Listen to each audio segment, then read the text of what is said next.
हो मॅडम.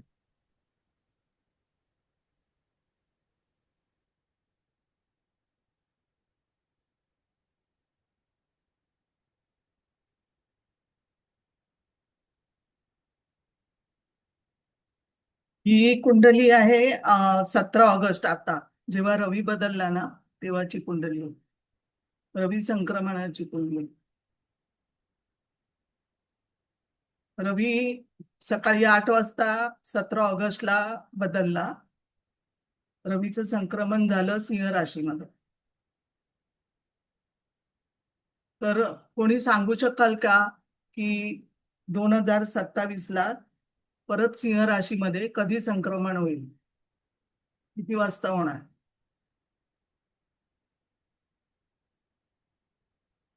बघा, 17 ऑगस्टला सिंह राशीमध्ये रवीचं संक्रमण झालं सकाळी 8 वाजता. तर 2027ला सिंह राशीत संक्रमण कधी होईल? पुढे 6 तास जायचं.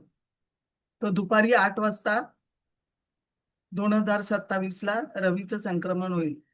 जर दुपारी 8 वाजता 2027ला झालं तर 2025ला कधी झालं असेल?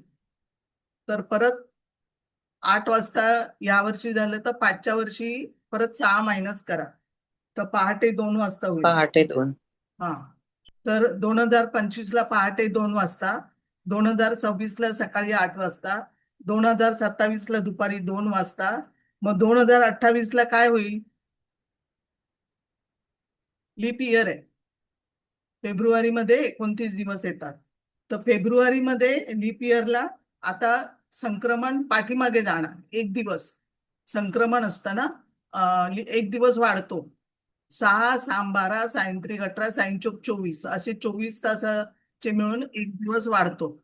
तर 1 दिवस वाढला तर 16 तारखेला लीप इयर मध्ये रवीचं संक्रमण होणार रात्री 8:30 वाजता. फेब्रुवारी 2028ला लीप इयर आहे. तर 16 तारखेला, ऑगस्टमध्येच 16 तारखेला सिंह राशीमध्ये 8:30 वाजता, रात्री 8:30 वाजता 16 तारखेला होईल. हे समजलं काय? मॅडम नाही झालं, परत एकदा सांगा. मॅडम नाही मला वेळ लक्षात काय आलं. घेतली तुम्ही? ही सकाळी 8चं संक्रमण झालं ना 17 तारखेला. हा हा सकाळी हा. 8ची वेळ घेतली. सकाळी 8ची रवी एंटर झाला. 17 ऑगस्ट. हा, हा. 17 ऑगस्टला सिंह राशीमध्ये. तर मी हम्म. प्रश्न विचारला 2027ला किती वाजता रवीचं संक्रमण होईल?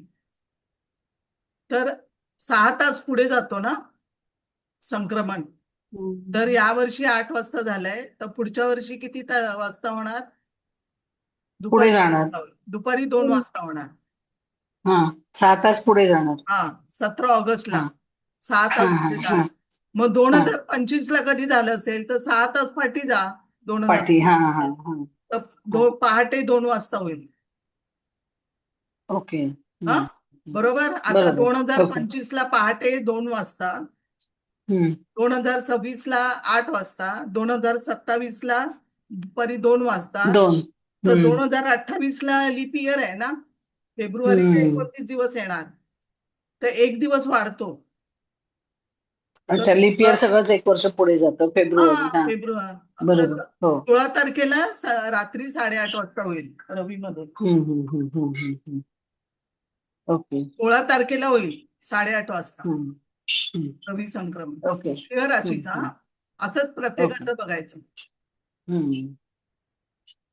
हे समजलं? हो हो हो. आता आता मला सांगा, ही यात मंगळ गुरु किती अंशाचा डिफरन्स आहे, आणि ह्या कुंडलीवरून तुम्ही कसं सांगाल की मंगळ गुरु युती कधी होईल? पहिलं काय बघायचं, मंगळ आणि गुरुमध्ये किती अंशाचा डिफरन्स आहे ते बघायचं. तर 30 मधून 9 घालवायचे. पाठीमागची जी राशी आहे ती 30 मधून घालवायची, जेवढे अंश आहेत. हा, आणि हे 16 अंश हे प्लस करायचे. तर 36 अंशाचा डिफरन्स आहे मंगळ आणि गुरुमध्ये. 36 अंशाचा डिफरन्स आहे. तर मंगळ नॉर्मली महिन्याला किती जातो सांगितलंय तुम्हाला? 20 अंश जातो.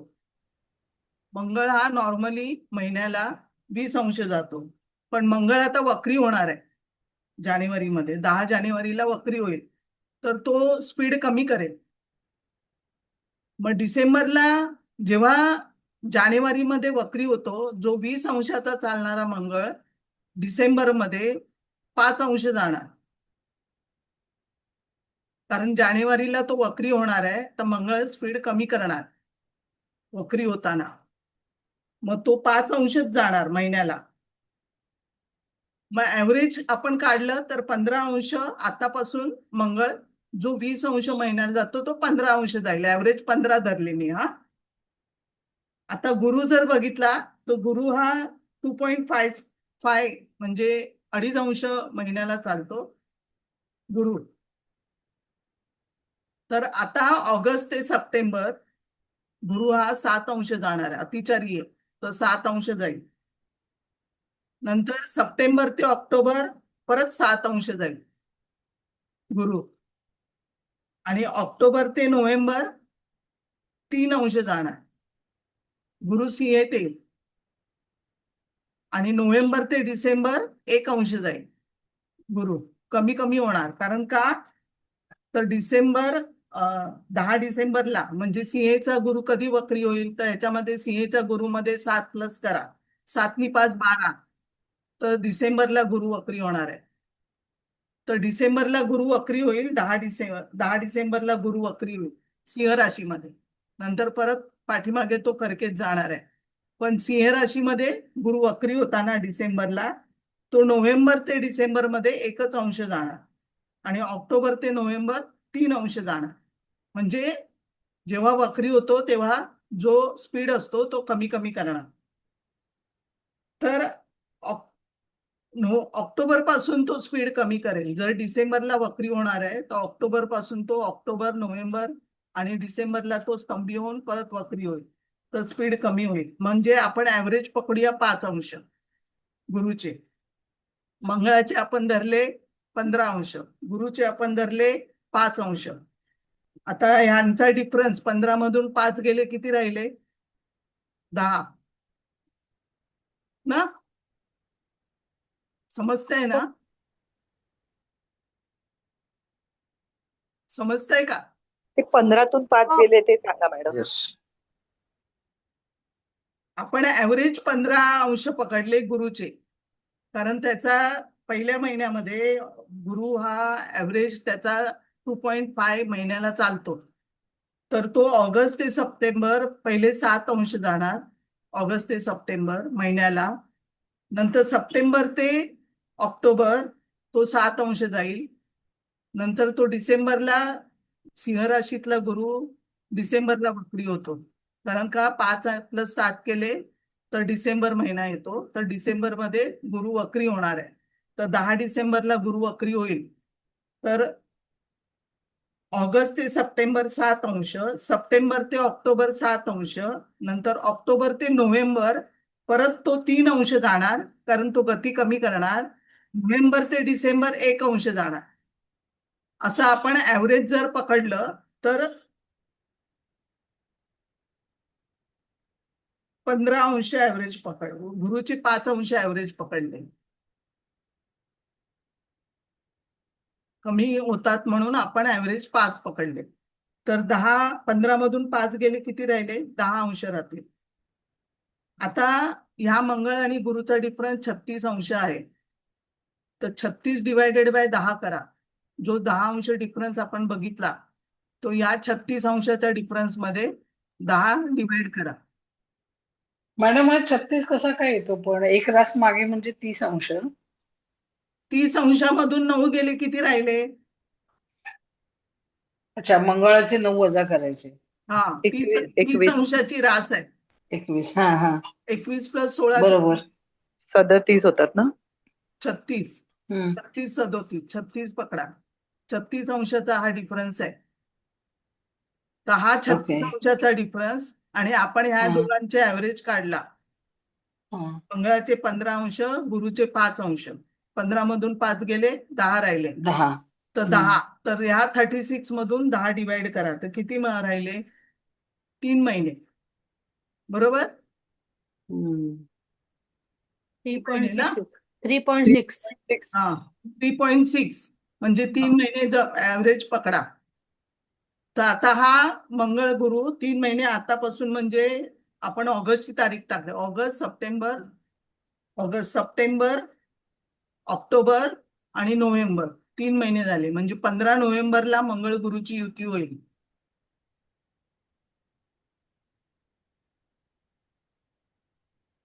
आणि त्याच्यामध्ये केतू पण असणार. मंगळ गुरु आणि केतू अशी डॉट युती 15 नोव्हेंबरला आहे. तर गुरु आणि केतूचा डिफरन्स पण असाच काढायचा. युती कधी होईल ते काढायला गुरु आणि केतूचं पण असंच गणित करायचं. हे समजलं काय? आता हा वक्री होणार आहे म्हणून थोडं कठीण गेलंय, कारण दोन्ही वक्री होणार आहे तर त्याची चाल कमी जास्त होते म्हणून थोडं कठीण गेलं. नाहीतर मग इझी होईल, एकदम इझी मंगळ गुरुची युती काढायला. आपण हा ऍव्हरेज काढलेला आहे 3 महिन्याचा. 3 महिन्याचा ऍव्हरेज काढून मग युती बघितली. आता मॅडम आपण 36 मधनं 10 वजा केले फरक. वजा नाही, डिवाइड करायचे. डिवाइड करायचे. अच्छा, डिवाइड. ओके हा. ओके ओके तर 3 राहिले. तर 3 हा. महिन्यानंतर युती होणार. ओके. ओके. 15 नोव्हेंबरच्या जवळ. 15 नोव्हेंबरला युती होईल. हम्म. आणि हे जे मी सांगितलंय हे सर्व पत्रिकेमध्ये परिणाम करणार. हे जे मी सांगते, गती कमी होते, इथे कमी होणार, या महिन्यात कमी होणार, मग स्तंभी होणार, हे सगळे हे काय उगीच नाही केलेलं आहे. हे गती ग्रहांच्या चालीवरून पत्रिकेचं संपूर्ण वाचन आहे. ही चाल जी ग्रह करताय ते सगळ्या चालीवरनच पत्रिकेचं विवेचन आहे. पत्रिका मॅडम याचा परिणाम प्रेग्नन्सी राहण्यावर होईल का?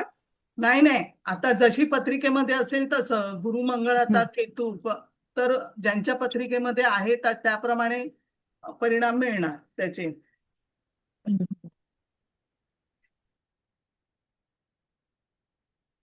हे समजलं ना? तुम्ही पुढे जाते. हो मॅडम.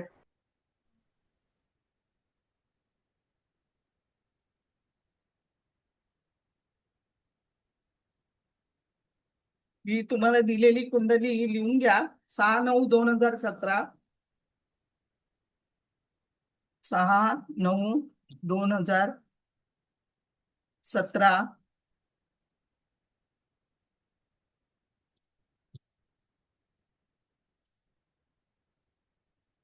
11:53 मुंबई. 6/9/2017 11:53 मुंबई.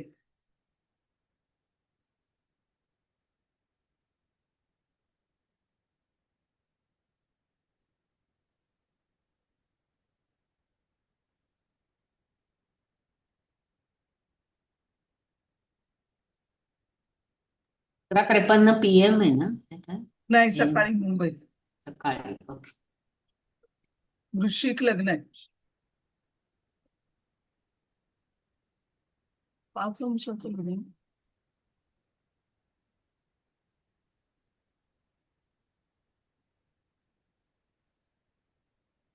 आता ही कुंडली तुम्ही कुठल्या वर्षाची आहे कसं ओळखणार?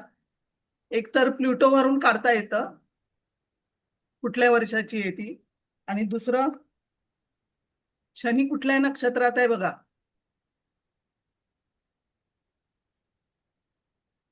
शनी कुठल्या नक्षत्रात आहे?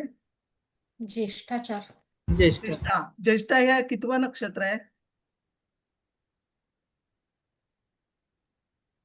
18वं. 18वं. तर ही 18. 2017 ते 18ची कुंडली आहे. ते असं सांगायचं. 2000च्या नंतरच्या ज्या कुंडल्या आहेत ना, ज्या नक्षत्रात शनी आहे, जो नक्षत्र नंबर आहे त्या नक्षत्रामध्ये त्या वर्षाची ती कुंडली असेल. समजलं काय? 2000 किती नंतर मॅडम म्हणाला? 2000 नंतरच्या कुंडल्यांमध्ये ओके. ज्या नक्षत्रामध्ये शनी असेल, त्या नक्षत्राच्या नंबरमध्ये असेल, त्या इयरमध्ये जातकाची कुंडली त्या वर्षाची हे ओळखायचं 2000च्या नंतर. आता शनी ज्येष्ठामध्ये आहे तर ही 2000 नंतरची 2017 ते 18 18वं नक्षत्र आहे. आता 2000 मध्ये शनी कृतिकेमध्ये होता, म्हणजे मेष आणि वृषभेत शनी होता. 2026ला आता कशामध्ये शनी आहे? उत्तरा भाद्रपद आणि रेवती. तर बरोबर. 2026 आणि 27, 2026 ते 2028 मध्ये भरणीमध्ये शनी आहे, तर मेषेमध्ये पुन्हा किंवा मेष. वृषभेमध्ये शनी. हाच आता हा वृश्चिकेचा शनी, हा वृश्चिकेचा शनी आहे. तो वक्री कधी होणार सांगा?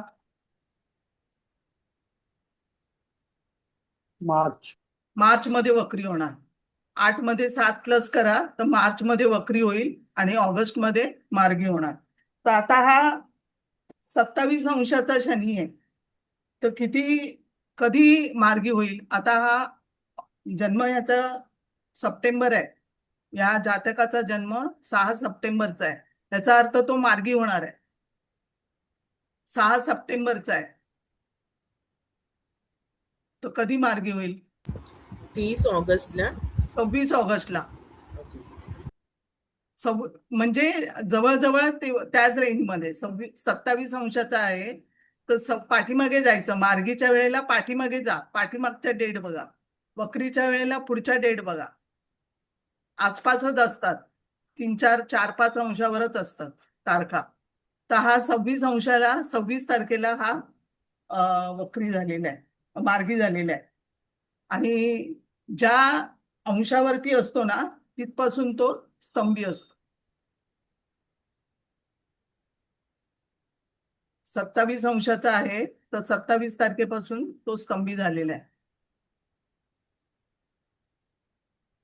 26 म्हणजे तारखेपासून 27. 27 आहे ना, 26, हा. तर त्याच अंशावरती तो मार्गी झालेला आहे, म्हणजे त्याच तारखेपासून तो स्तंभी झालाय. तर हा शनी आहे, 26 तारखेला 26 तारखेला मार्गी झालाय ना.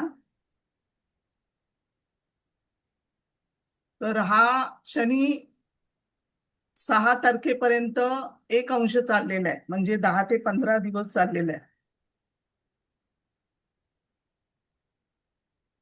मार्गीच्या वेळेला नाही, वक्रीच्या वेळेचा कळता तारखे अंशाची स्तंभी, ज्या अंशावर असतो त्या अंशावर. आता हा 26 तारखेला मार्गी झालाय ना, तर त्याच्या 8 दिवस आधी स्तंभी झालेल्या आहेत. तर आता हा शनी आहे ना, एक कलेवरती आहे, एकच कलेवरती आहे. तर एक कलेवर आहे म्हणजे तो किती दिवस चालला? 10 दिवसात तो एक कला चाललेला आहे.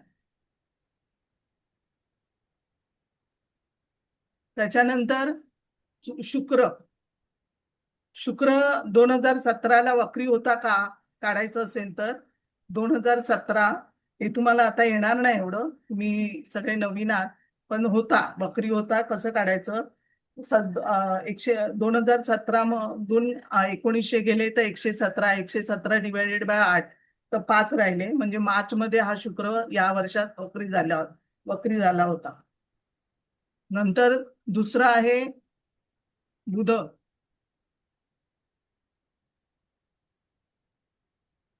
बुध हा 11च कला आहे, हा पूर्ण स्तंभी आहे बुध.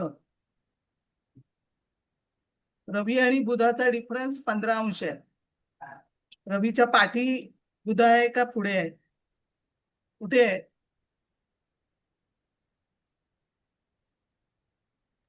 मागे आहे, मागे. मागे. नाही, पुढे आहे ना. रवी 19 आहे आणि बुध 4 आहे ह्या पत्रिकेतला ना. मार्गी झालाय. रवी हा. पुढे मागे आहे, बुध मागे आहे, म्हणजे मार्गी बुध झाली. मागे आहे. म्हणजे बुध 15 अंशाचा दोघांचा डिफरन्स आहे, तो मार्गी झालेला आहे. तर जन्माच्या दिवशीच मार्गी झाला, हा पूर्ण स्तंभी आहे.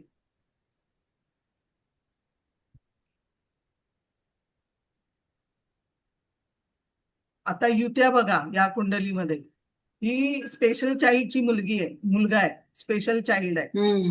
कारण बुध स्तंभी आहे ना. बुध स्तंभी आहे, बरोबर. चंद्र नेपच्यून युती आहे. आता युत्या पहिल्या काढा. चंद्र आणि नेपच्यूनची डॉट युती आहे, मंगळ बुधाची डॉट युती आहे, नंतर गुरु आणि केतूकडे बघा, 28 अंशाचा, दोन्ही 28 अंशाचे आहेत. तर नवमांशामध्ये ही गुरु केतूची युती येणार. त्रिकोणी योग जेव्हा असतो अंशात्मक, ही नवमांशामध्ये जाऊन युती येणार. बुध तसंच, बुध आणि हर्षल बघा सेम डिग्रीला आहेत, तर नवमांशामध्ये युती येणार. बुध हर्षलाचा त्रिकोण योग आहे, तर युती येणार बुध हर्षलाची. बुध इथे पूर्ण दूषित आहे.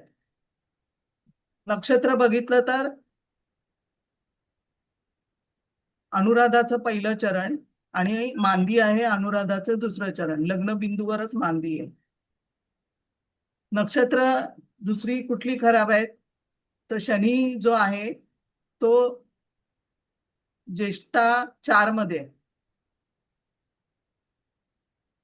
त्याचा केंद्रयोग कोणाशी झालाय, मघाशी. मंगळ बुध डॉट युती आहे, तर ज्येष्ठा 4 केंद्र मघा, जो षष्टेश आहे मंगळ, त्याच्याशी केंद्रयोग झालेला आहे. नंतर राहू आश्लेषा 4 मध्ये आहे आणि हर्षल जो आहे तो अश्विनी नक्षत्रात आहे. हर्षल आहे अश्विनीमध्ये. तर इथे नक्षत्रांनी संपूर्ण बिघडलेली आहे. गुरु आहे वर्गोत्तम आहे, कन्याचा कन्या नवमांश आहे, आणि आश्लेषा 4 आणि मघा हे संधीमध्ये आहे, आणि ही संधी झाली आहे चंद्राच्या षष्ठात झालेली.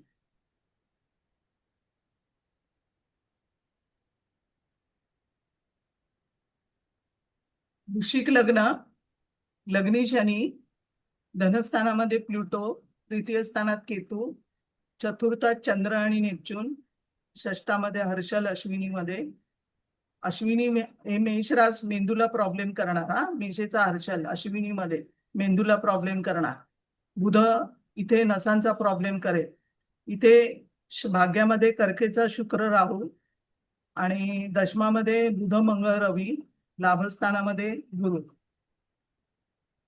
लग्नेश वृश्चिक लग्न, वृश्चिक लग्नाला सगळ्यात पहिला वाईट ग्रह आहे बुध, अष्टमेश आहे.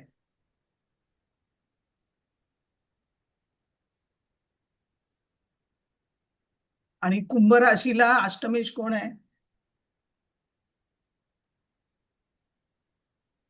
बुधच आहे. बुधच आहे.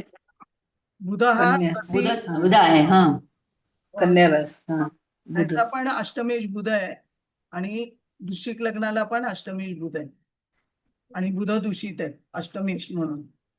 आणि बुध हा जन्माच्या दिवशीच मार्गी झालेला आहे. शनी जो आहे तो वृश्चिकेमध्ये 27 अंशावर, तर 26 ऑगस्टला शनी हा मार्गी झालेला आहे. 1 कला चालला, 10 ते 12 दिवस चालला शनी, तर त्याची गती कमी आहे, तो इफेक्ट करणार. बुधाची नक्षत्र आहे. बुधाच्या नक्षत्रामध्ये असताना आश्लेषा आणि ज्येष्ठा 4, बापरे,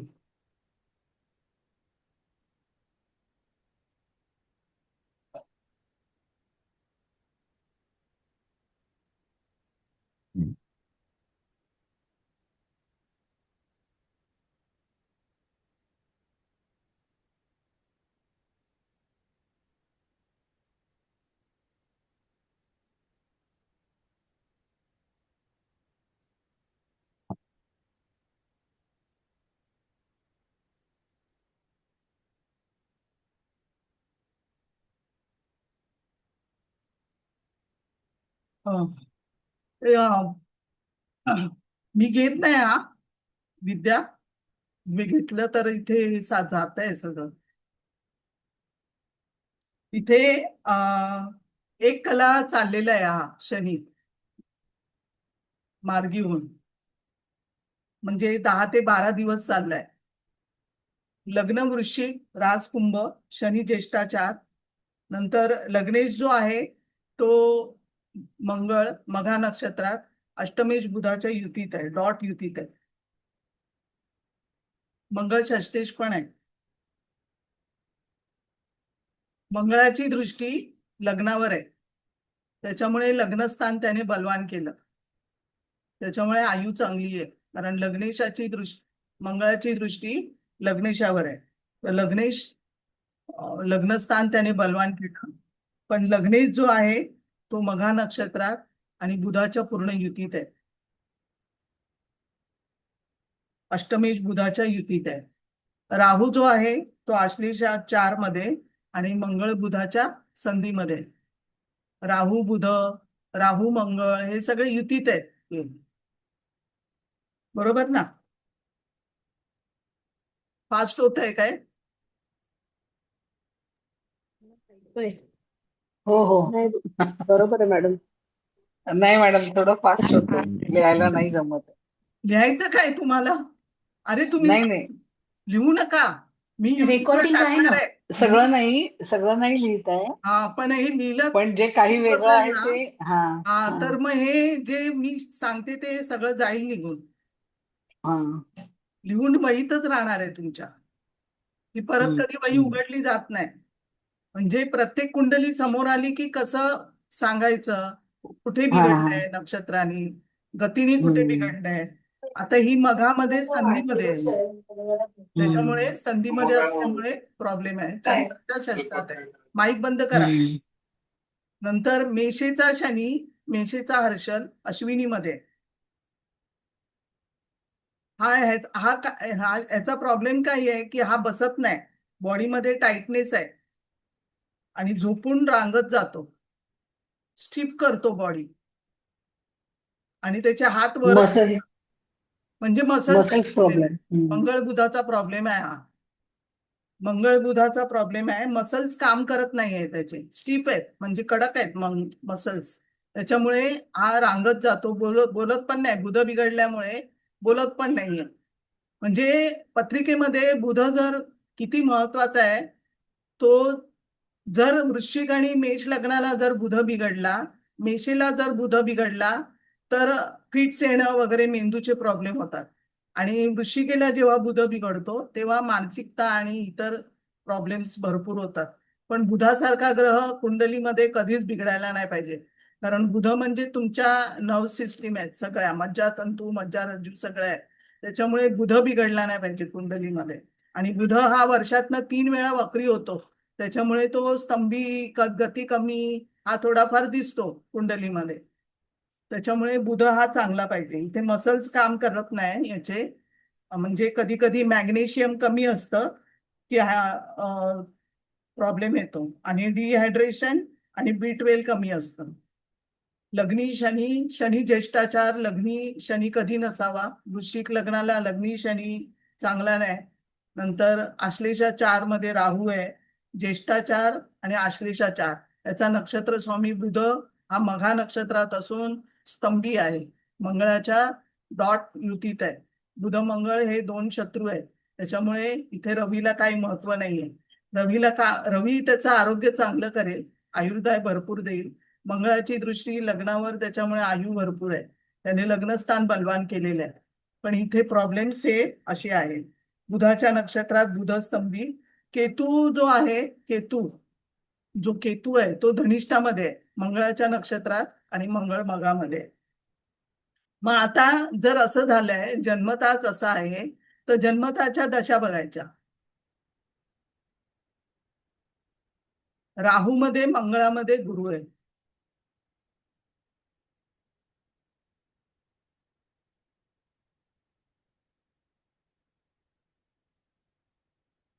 राहूमध्ये, मंगळामध्ये गुरु. मंगळाच्या दोन्ही राशी खराब झालेल्या आहेत. मंगळ स्वतः मघामध्ये, दोन्ही गंड नक्षत्रामध्ये जन्म आहे. राहू आश्लेष हे मघा, राहू मध्ये मंगळामध्ये गुरु आहे. तर राहू जो आहे तो आश्लेषा 4, मंगळ मघा, गंडांत संधीमध्ये जन्म जो आहे, म्हणजे गंडांत झालेला आहे, त्याच याचा जन्म झालेला आहे. आणि गुरुची विदशा, गुरु कोणाचा ऑपरेट करणार? बुधाची राशीत आहे गुरु, तो बुध इथे ऑपरेट होणार. तर इथे दशेला आणि विदशा, त्याच्यामुळे इथे जन्मतःच प्रॉब्लेम्स आहे. दोन्ही गंडांत मध्ये जन्म आहे. नंतर नवमोश कुंडलीमध्ये बघा,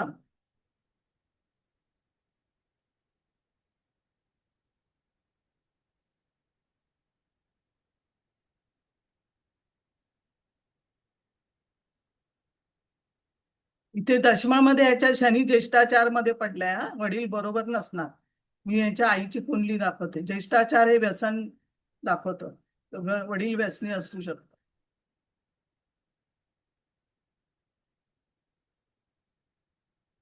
इथे नवमोश कुंडलीमध्ये सगळे अष्टमात, चंद्र, शनी, नेपच्यून, राहू सगळे अष्टमात आहेत. गुरुकेतू युती आपण बघितली, त्रिकोण योग झालेला, तो गुरुकेतू युतीत आहे. बुध हर्षल त्रिकोण योग बघितला, तो बुध हर्षल मंगळाच्या युतीत आणि बुध बिघडलेला आहे इथे. तर बुध चांगला नाही आहे, बुध बिघडलाय. बुध इथे मंगळाबरोबर पण आहे आणि शनीच्या दृष्टीत पण आहे.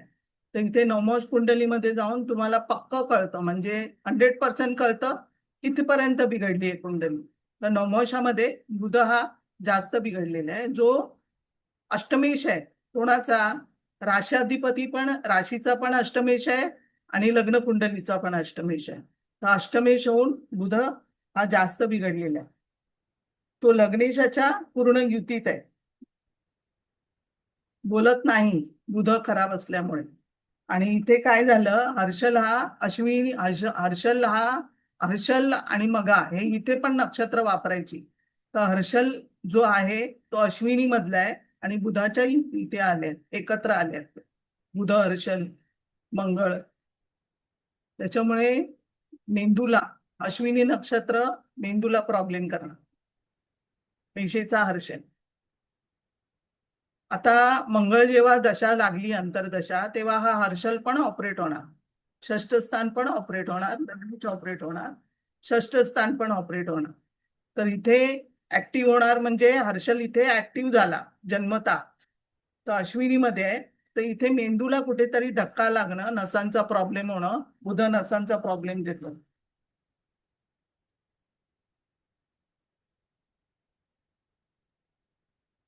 इथे जर बघितलं तुम्ही, शनी 28 अंश, गुरु 28 अंश, राहू 28 अंश. शनी, गुरु, राहू हे 28 अंशाचे आहे, जे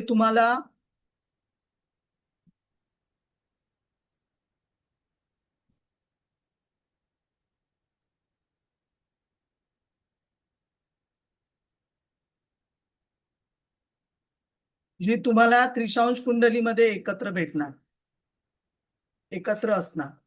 ज्या डिग्र्या तिकडे होत्या ना समराशीतल्या, तर समराशीतल्या त्रिशांश कुंडलीमध्ये गुरु पूर्ण बिघडलेला आहे. गुरु, राहू, शनी, केतू हे एकच डिग्रीला आहे. तर हे त्रिशांश कुंडलीमध्ये एकत्र येणार. इथे बुध आणि हर्षल इथे मेषेत आहे, अष्टमात त्रिशांश कुंडलीमध्ये. आणि लग्नेश कोण आहे, तर त्रिशांश कुंडलीचा लग्नेश कन्या आहे. लग्नेश बुध आहे, तो अष्टमात गेलाय, हर्षलाच्या युतीत मेष राशीत आहे. तर मेंदूचे प्रॉब्लेम्स, मेंदूमध्ये प्रॉब्लेम, मेंदूच्या नसामध्ये प्रॉब्लेम. मॅडम जन्मतःच असणार असं कसं म्हणालात तुम्ही? जन्मतः दशा बघायच्या ना. अच्छा, म्हणून बरोबर. दशा जन्मतः खराब झालेल्या ना, खराब झाल्यात ना, बघितलं आणि ना. बुध पण स्तंभी आहे ना बुध स्तंभी आहे, जन्मतः. हा, तो त्याच दिवशी मार्गी झाला. जन्मतः दशा कुठली आहे? राहू मध्ये, मंगळामध्ये, गुरु. तर राहू ज्येष्ठाचार मध्ये, राहू कुठल्या नक्षत्रात आहे? अश्लेषाचार. आणि मंगळ मघा, संधीतला जन्म आहे ना दशेचा. बरोबर. आणि गुरु विदशा स्वामी, जो मंगळ पण ऑपरेट झाला अंतरदशेला, मंगळाच्या राशी ऑपरेट होणार. शनी ज्येष्ठाचार आहे आणि गुरु इथे बुधाच्या राशीत, आणि बुध स्तंभी आणि बुध बिघडलाय.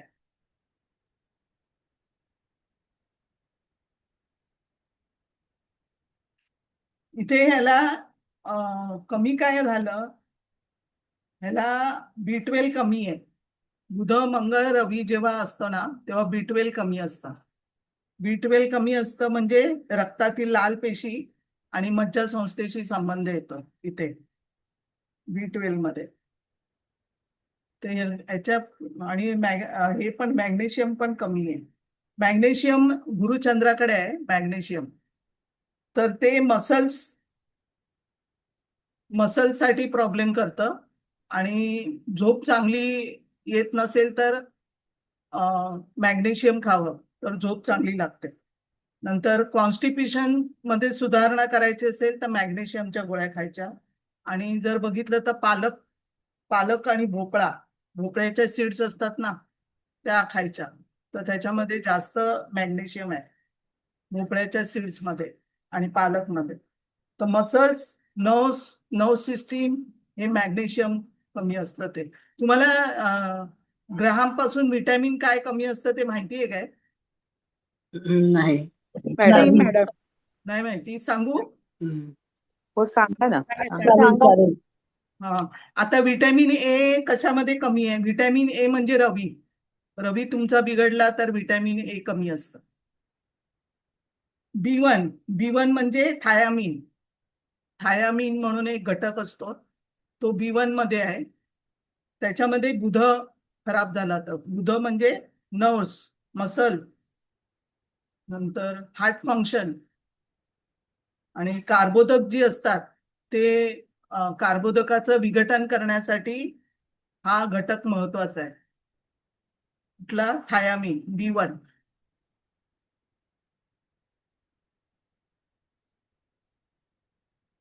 नंतर B2 जो आहे, B2 त्याच्यामध्ये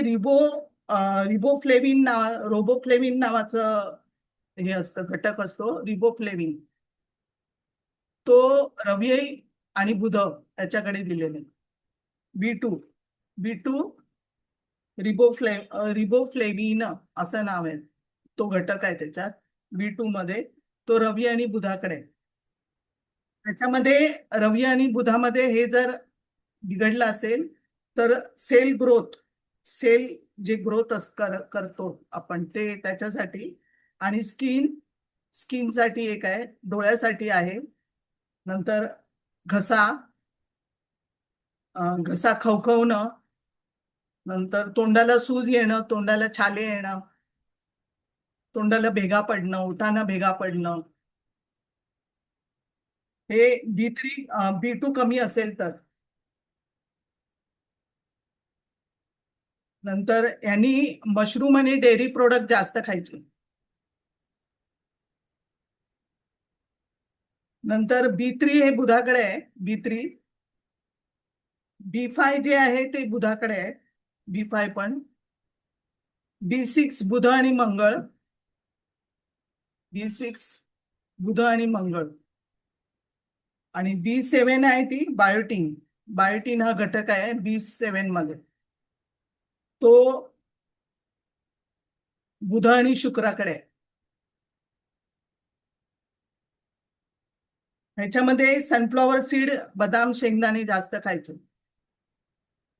जसं बुध खराब झाला तर आपण रेमेडीज काय सांगतो, आणखीन एक आहे की मावशीला, आत्याला, जी तुमचे मामा वगैरे आजोळचे असतात, आत्या भित्या, ते बुधाच्या अंडर येतात, त्यांना बदाम द्यायचे. बदाम 1 किलो वगैरे असे रेमेडीज म्हणून द्या. दुधाचं रेमेडीज अशी आहे. तर इथे सनफ्लॉवर सीड, बदाम, शेंगदाणे. नंतर B9 जे आहे ते फोलेट मध्ये चंद्र आणि बुध वीक असेल तर ते फोलेट कमी असतं. तर फोलेट म्हणजे आईमध्ये फॉलिक ऍसिडच्या गोळ्या देतात जेव्हा आई गरोदर असते तेव्हा, ते त्यासाठीच देतात. कारण चंद्रबुध मजबूत करायला, कारण आईमध्ये हे कमी असलं ना तर डिफेक्ट ऑफ ब्रेन, म्हणजे मुलाला डिफेक्ट होतो ब्रेन मध्ये, किंवा स्पाइन मध्ये मुलाच्या डिफेक्ट होतो. जर आईमध्ये फोलिक ऍसिड कमी असेल, फोलेट कमी असेल, तर मुलाला तिथे प्रॉब्लेम्स होतो. म्हणून ते फोलिक ऍसिडच्या गोळ्या देतात. ते एक आहे. B12 मध्ये बुध, मंगळ, रवी. B12 जसं ह्याचं कमी आहे, बुध, मंगळ, रवी, म्हणजे रक्तातील लाल पेशी आणि मज्जासंस्थेशी संबंध. नंतर VC म्हणजे विटॅमिन सी जो आहे तो रवी आणि मंगळ. व्हिटॅमिन डी रवीकडे, व्हिटॅमिन ई शुक्राकडे. शुक्राकडे म्हणजे तेज कमी असेल तुमचं किंवा पीसीओडी असेल तर व्हिटॅमिन ईच्या गोळ्या घ्यायच्या. म्हणजे रस म्हणजे धातू, शुक्र म्हणजे धातू आहे, सगळ्या जीवनाचा सार म्हणजे सगळ्याचा रस. रस म्हणजे सगळ्या धातूंचा रस म्हणजे शुक्र आहे. तोच जर कमी असेल, शुक्र खराब असेल तर कमजोर म्हणजे कमकुवत म्हणजे कोमेजलेली दिसते व्यक्ती. त्यासाठी व्हिटॅमिन ई घ्यायचं. व्हिटॅमिन के मंगळ रवीकडे. नंतर कॅल्शियम चंद्र शुक्र, मॅग्नेशियम गुरु चंद्र. मॅग्नेशियम मध्ये मसल्स, झोप मॅडम चांगली. कॅल्शियमचं काय सांगितलं? कॅल्शियम चंद्र शुक्र,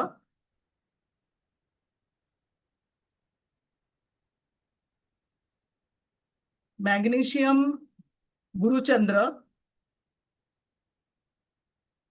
मसल्स आणि झोप चांगली येत नसेल तर मॅग्नेशियम खायचं. नंतर कॉन्स्टिपेशन पण इथे सुधारतं. पालक आणि भोपळा सीड खायचं. नर्व्ह सिस्टीम चांगली होते मॅग्नेशियमने.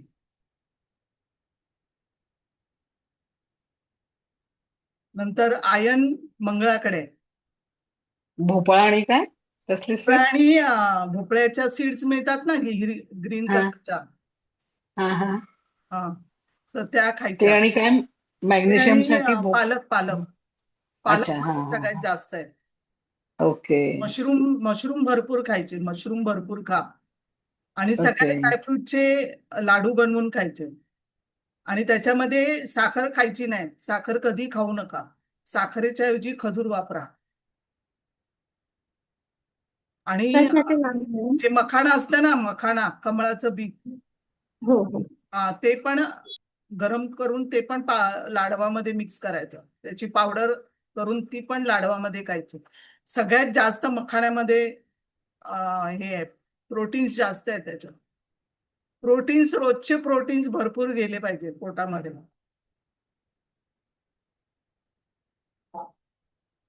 बायका लक्ष देत नाहीत, म्हणून बायकांनी जरा जास्त लक्ष द्यायला पाहिजे स्वतःच्याकडे, कारण लक्ष देत नाहीत बायका.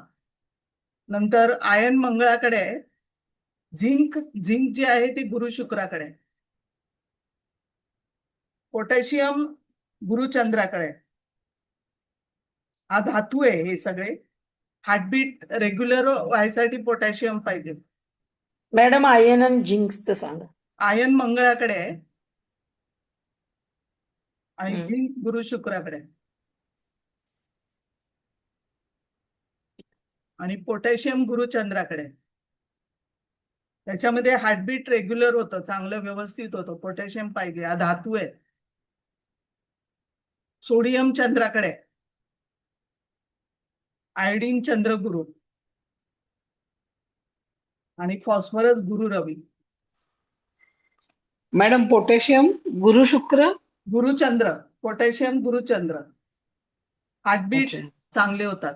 हम्म. फॉस्फरस कोणाकडे आहे? फॉस्फरस गुरु रवीकडे. तर हे पोटॅशियम नंतर अजून सोडियम चंद्राकडे. तुमच्या शरीरामध्ये काय कमी आहे, जो ग्रह बिघडला असेल त्या पद्धतीने गोळ्या घ्यायच्या. सप्लिमेंट मॅग्नेशियम पण सांगितलं होतं ना तुम्ही? मॅग्नेशियम मॅग्नेशियम पण आहे. मॅग्नेशियम गुरुचंद्राकडे. तसंच मॅडम पोटॅशियम गुरुचंद्राकडे. आयडीनचं काय सांगितलं? आयोडीन चंद्रगुरु. सोडियम नुसतं चंद्र. सोडियम नुसतं चंद्र आहे. मीठ. मॅडम म्हणजे हा, खराब मध्ये जरी ग्रह असला तरी तो आपण म्हणायचं की मग ते बिघडलं आपलं.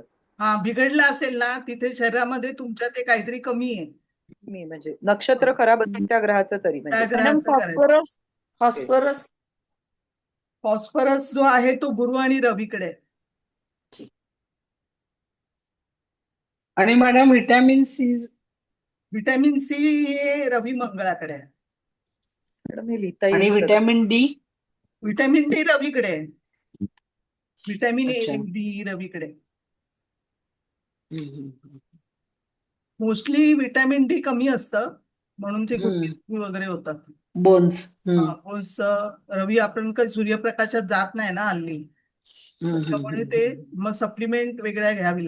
सप्लिमेंटच्या पेक्षा जास्त खाणं व्यवस्थित त्या विटॅमिन्स प्रमाणे त्या त्या ह्याच्या खाल्ल्या गोष्टी तर चांगल्या आहे. मॅडम, हा जर बुध खराब असेल आणि विस्मरण होत असेल, हम्म. तर खराब बुध असून त्यासाठी विस्मरण होत असेल तर? B3च्या गोळ्या, B5च्या गोळ्या, B3, B5, okay. B12 okay. घ्यायला लागेल. कारण बुधाच्या अंमलाखाली हा म्हणून. B1. मॅडम ओमेगा 3 कशाच्या अंडर येतं? ओमेगा 3 सगळ्यासाठी आहे. ओमेगा 3 म्हणजे तुमचं माशांचं ऑइल असतं, त्याच्यामध्ये डी विटॅमिन आहे, ई आहे, सगळं आहे. ओमेगा 3 एकदम चांगलं. ए व्हिटॅमिन पण आहे. आणि झोप येत नसेल त्याने मॅग्नेशियमच्या गोळ्या घ्यायच्या. अमेझॉनवर पण मिळतात चांगल्या गोळ्या. ओमेगा 3 साठी फ्लॅक्स सीड्स चांगले. ओमेगा एकदम चांगली आहे, एकदम.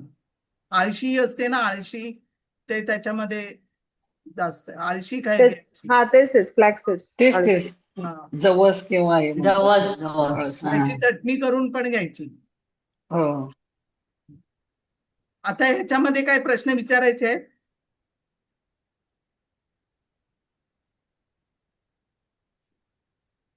इथे कुठे काय कळलं काय असं? मॅडम मॅडम, वृश्चिकेच्या शनीचं काय सांगितलं होतं? ऋषिकेच्या मॅडम शनी- नायसिन कशात येतं? नायसिन कशात येतं? नायसिन काय? नायसिन पण लागतं ना सप्लिमेंटरी फूड मध्ये? हा, फूड मध्ये. हा, मग ते कशात येतं? कुठल्या ग्रहाच्या अंमलाखाली येतं ते? ते चंद्राच्या अंमलाखालीच येणार. Okay okay. मॅडम, पण आता हे चंद्र झिंक जेव्हा वगैरे बिघडलेला असतो ना चंद्र, तर त्यांना B12 कमी असतं. तर B12 ज्यांचा चंद्र बिघडलेला असतो, मानसिकता खराब आहे, त्यांनी B12 घ्यायचं. मॅडम, पण आता हे जे मिनरल्स आहेत सगळे, झिंक म्हणा, पोटॅशियम वगैरे हे, हा, तर मग त्याच्या गोळ्या का मग नॅचरल फूड मधनं त्याचे काही सोर्स आहेत? नॅचरल फूड म्हणताच खायचं ना सगळं. हा, पण मग झिंकचे वगैरे असे माहिती नाहीत. हा, ते मी सांगीन तुम्हाला पुढच्या वेळेला. ओके. गुगल करा ओके. सगळं करा. गुगलवरती पण गुगल सर्च करा. गुगल हा, हा, गुगलवर चालेल. मिळेल सगळं. गुगलवर मिळणार तुम्हाला. हो, पण त्याच्यात खरेपणा माहिती नाही ना किती असेल. नाही ठीक का, आहे, गुगल चालेल. वरती नाही, असणार चांगलं ना असतं. सगळं गुगल जग. मधून ओके. बघा. ओके, ठीक आहे. मॅडम मॅडम, वृश्चिकेच्या शनीचं सांगा ना. वृश्चिकेचा शनी हा ज्येष्ठा 4 मध्ये आहे, चंद्राच्या दशमात आहे. म्हणजे वडिलांचा काहीतरी इश्यू आहे इथे. दशमेश मंगळ मघा इथे बिघडलंय दशम स्थान, आणि ज्येष्ठाचार व्यसनी असतील वडील. वृश्चिकेचा शनी लग्नी कष्ट असतात. वृश्चिकेला मॅडम. लग्नी असेल तर कष्ट असतात. मंगळाच्या राशीतला शनी नाही, मसल्सचं तुम्ही काहीतरी म्हणालात. आणि बुधाचं नक्षत्र. मंगळाच्या राशीला बुधाचं नक्षत्र. ते मंगळ आणि बुध परत इकडे झाले ना. आणि शनी शत्रू आहे. हा, तुम्ही मसल्स आणि आजारपणाचं काहीतरी बोलत तो होते. ह्याच्याशी पण संबंध आहे ना, मसल्सशी.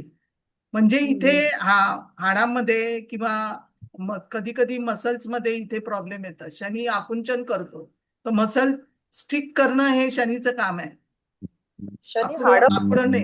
आकुंचन करणं हे शनीचं काम आहे. तर ह्याच्याशी याचा संबंध सगळ्यांशी आहे. नुसता बुध नाहीये इथे काम करत, सगळेच काम करतायत. मॅडम, आणि मी आता मंगळ शनी ऋषिकेच्या शनीचं ऑपोजिशन. सांगितलं. मला एक विचारू देत ना प्लीज. हा, जसं तुम्ही आता वृश्चिकेचा शनी लग्नी खराब सांगितला, तसा शनी मग लग्नी असेल तर तो मग सगळ्या राशींनाच खराब का? सगळ्या राशींनाच तो खराब असा असेल का? किंवा आता समजा वृश्चिकेचा कुंभेत शनी लग्नी, सगळ्यांसाठी वाईट आहे, कुठेही असू नाही दे. नाही, कुंभेत शनी लग्नात असेल तर? कुंभेत हा लग्नी शनी. कुंभेत हा. शनी चांगला, लग्नी तो तसा बरोबर. तो तिथे प्रॉब्लेम नाही. हा ओके, शत्रू ओके, ठीक आहे. राशीतला शनी आहे, आणि तो जिथे थँक्यू. दृष्टी टाकतो तिथे पण प्रॉब्लेम करा. बिघडलेला शनी हा. बिघडलेल्या शनीची दृष्टी बिघडलेलीच असते, स्वतः बिघडलेला आहे तो. हा मुलगा झोपून असतो आणि बोलत पण नाही असं बोलते ना तुम्ही? हो, झोपून म्हणजे रांगत रांगत जातो, कारण मसल्स नाहीये ना, स्टिक आहेत सगळे. हे शनीचं काम आहे, स्टिक करणं. मॅडम शनीची दृष्टी केतूवर पण आहे ना, केतू मसल्स हा, दाखवतो थर्ड हाऊस त्याच्यामुळे पण ते.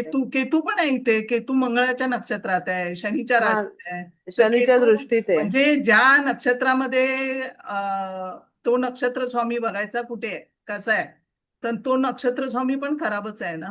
शनीच्या दृष्टीत पण आहे आणि मकरेचा आहे, शनीच्या राशीतला आहे. आणि शनी हा स्तंभी आहे थोडा, म्हणजे गती कमी आहे शनीची.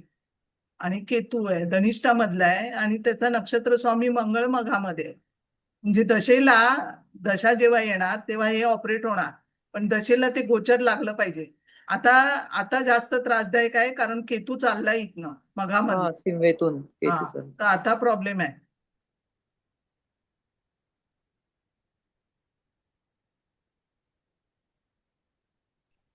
मॅडम आता मेषेमध्ये जेव्हा शनी जाईल जून 2027 ला, तेव्हा पण प्रॉब्लेम होईल ना?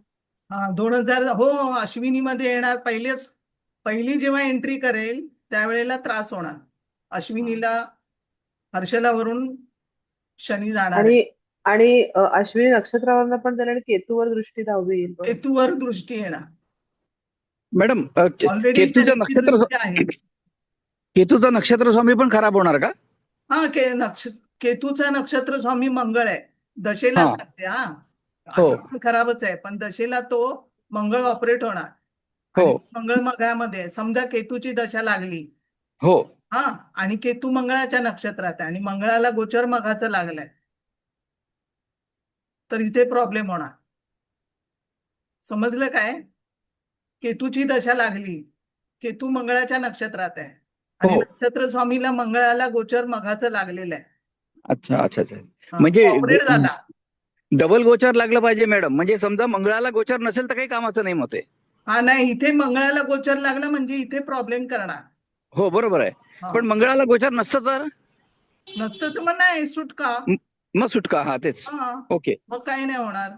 म्हणजे मॅडम आता महादशा आणि गोचर एका वेळी लागलं पाहिजे. हा, म्हणजे नक्षत्र स्वामी जे ऍक्टिव्ह होणार ना, त्याला गोचर फक्त लागलं पाहिजे. गोचर लागलं नाही तर मग प्रॉब्लेम नाही. आता इथे डबल झालं मॅडम. केतूची दशा आली आणि मंगळावरती गोचर लागलं, असं झालं. हा, बरोबर. मॅडम आता काय सध्या problem मंगळ होतोय बुधाच्या राशीतून जातोय. हा, सध्या मंगळ हा बुधाच्या राशीतून जातोय, त्यामुळे बुध किंवा मंगळ खराब असेल त्याला त्रास होईल ना आता. हा, आता गोचरमध्ये? आद्रा राशीतनं मंगळ चाललंय हा हा. आद्रामधून. तर आद्रावाल्यांना आता त्रास आहे आणि मूळवाल्यांना पण त्रास आहे.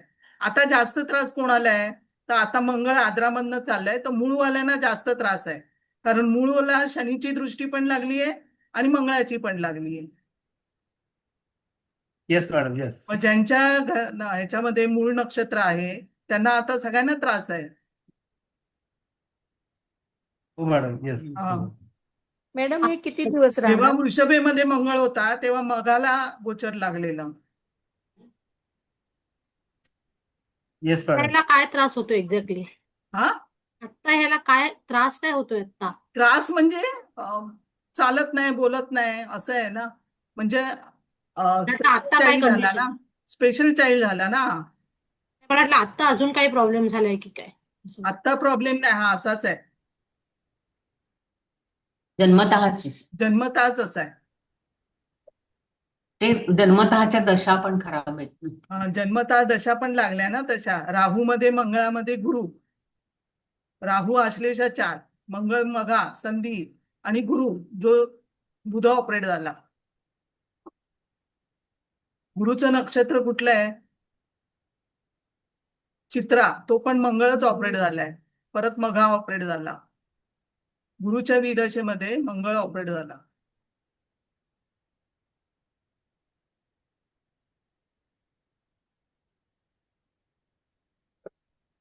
आईच टाकू काय? मॅडम हा बरा कधीच होणार नाही का? मग जसं नाही. जसं मोठा होईल तो पण त्रासदायक होईल ना त्रासदायक पण. आहे, त्रासदायक आहे.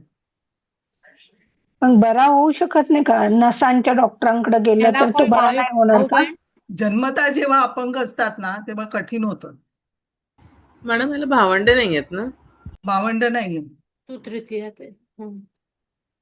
याच्या आईची बघायची आहे. हो मॅडम. ह्याच्यात काय प्रश्न आहे? नाही ना? मॅडम मला फक्त एक विचारायचं आहे की प्रत्येक लग्नानुसार त्याच्या व्ययस्थानामध्ये येणारा ग्रह वीकच असेल ना, त्याचे काहीतरी इश्यूज असतीलच ना. व्ययस्थानामध्ये येणारा ग्रह राशी म्हणजे राशी. व्ययस्थानात जी राशी येते हा, तेव्हा ते ऑपरेट झालं तर त्रासदायक आहे, पण तिथे ग्रह पाहिजे ना. जसं फॉर एक्झाम्पल ना मॅडम, माझं तर कन्या लग्न आहे ना, तर मला व्हिटॅमिन डीचा मी इतकं सगळं व्यवस्थित खाते तरी सुद्धा मला व्हिटॅमिन डीचा नेहमीच प्रॉब्लेम असतो. मग रवी कुठे आहे?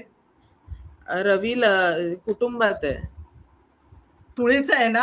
हा, तुळेचा. हा, मग तो निचेचा झाला ना. हो, हा, मग निश्चित झालं. त्याचा मालक कोण? शुक्र. तो पण बघा कुठे आहे. शुक्र आणि तुझं हे बघ, व्हिटॅमिन डी कमी काय आहे माहितीये सांगू? मूळ नक्षत्र आहे ना, मूळ नक्षत्रात ग्रह आहेत ना. हो, हा, शुक्र मग मूळ नक्षत्रामध्ये नक्षत्रात. कॅल्शियम आणि डी विटॅमिन कमी हो करतो. हाड खातो. शुक्र मूळ नक्षत्रामध्ये आहे ना. हो, शुक्र मूळ हा, मध्ये मग शुक्र बरोबर. चंद्र. ज्या राशीमध्ये रवी बसलाय तो शुक्र मूळ नक्षत्रात आहे. हा, हा, मग व्हिटॅमिन डी आणि हे कॅल्शियम पण कॅल्शियम. हो, कॅल्शियम केतूचे पहिलं नक्षत्र आहेत केतूच्या बरीच ना. नक्षत्रामध्ये कॅल्शियम कमी आहे. हो, हे समजूनच जा. मॅडम मुळाला म्हणजे मूळ नक्षत्राला कधीपर्यंत राहणार गोचर? हे 2027 जून पर्यंत. मग तोपर्यंत काहीच शुभ गोष्टी करायच्या नाही. शुभ गोष्टी म्हणजे दशा आली म्हणजे तर गुंतवणूक मी तुम्हाला विचारलेलं ना ते शेअर मार्केटचं नको वगैरे. नको नको. जसं बघा, लाभच स्थानामध्ये मूळ नक्षत्र आहे, व्ययस्थानात आहे, तर मग अशा गोष्टी नाही करायच्या. भाग्यात आहे, भाग्यात आहे, भाग्यात आहे. भाग्यात आहे तर ठीक आहे, हा, याला मुळातचा problem. चंद्र आहे. पण चंद्रकुंडलीकडून पण बघा, चंद्रकुंडलीच्या व्ययात आणि धनात नाही पाहिजे. हा हा, बरोबर काय प्रॉब्लेम नाही. हा, ठीक आहे, ठीक मॅडम आहे, ह्याच्या ओके. वडिलांना आता काही त्रास आहे का? वडिलांना आहे. दशा आणि गोचर बघता हो, आत्ता आहे ना, आत्ता. आहे, आता आहे. हा, कारण दोन्ही ऍक्टिव्ह झालेत ना. हो हो, आहे. सांगते काय त्रास आहे. केतूचं गोचर आहे. कुंडलीवरून बघा. 10/4/81. 10 नक्षत्रात आहेत ना. 10/4/1981. हिची पण कुंडली घ्यायची आहे, ती दुसरी पाठवलेली. स्वातीची घ्यायची आहे. ही कोणाची आहे? 10/4/81 ही तिच्या आईची आहे. या मुलाच्या आईची. या मुलाच्या आईची. म्हणजे आता ती गुरी. जर मुलामध्ये दोष आहे तर आईची कुंडली ही नेहमी मागून घ्या, कारण आईच्या कुंडलीमध्ये 100% दोष दिसणार, तेव्हा मुलगा असा होतो. तर 10/4/81 16:30 मुंबई.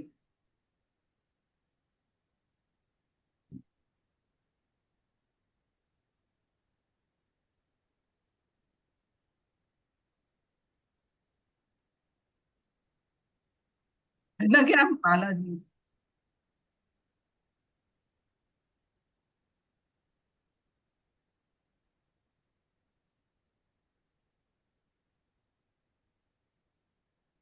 पहिलं लग्न सिंह लग्न, पूर्वा फाल्गुनी हे दरिद्र्यांश लग्न आहे. रेवती 4 रवी आहे, आद्रा चंद्र आहे, नंतर उत्तरा भाद्रपदा 2, रेवती 4 परत म्हणजे रवी आणि शुक्र डॉट युती आहे. रेवती 4 आणि रेवती 4, पुष्य 4 हा पण दरिद्र्यांश आहे. मूळ आता सिंह लग्न, धनामध्ये शनी गुरु शनीची युती, नंतर हर्षल इथे, नेपच्यून पंचमात, मूळ नक्षत्र पंचमात, नंतर षष्टात केतू, मंगळ बुध रवी शुक्र सगळे अष्टमात, चंद्र लाभात आणि राहू. सिंह लग्नाला पहिला दरिद्रांश इथे आहे. आता रवी हिचा रेवती 4 मध्ये आहे, तर ताबडतोब वडिलांच्या इकडे, रवी म्हणजे वडील, तर वडिलांचं स्थिती बघायची कशी आहे. तर शुक्र जो आहे तो पण दशमेश रवी शुक्र रेवती 4 मध्ये. चंद्रकुंडलीचा दशमेश बघा 7, 8, 9, 10. चंद्रकुंडलीचा दशमात पण रेवती 4 आहे. तर वडिलांना काय असेल? हिच्या वडिलांना रेवती 4 काय देतं? डायबिटीज देतो की नाही? रवी शुक्रा बरोबर आहे, हा डायबिटीज देणार. तळपायाला काही प्रॉब्लेम झाला असेल शुगरमुळे. अटॅक, वडिलांना अटॅक पण आला, कारण रवी मंगळ युती पण आहे, अटॅक दिला, आणि रवी शुक्र युती हा डायबिटीज दिला. रेवती 4 युरिन मध्ये प्रॉब्लेम करतो. इथे गुरु पूर्ण दूषित आहे. इथे बघा रेगा ओढू नका कुंडल्यांवर. गुरु इथे पूर्ण दूषित आहे. गुरु आणि शनीची युती आहे.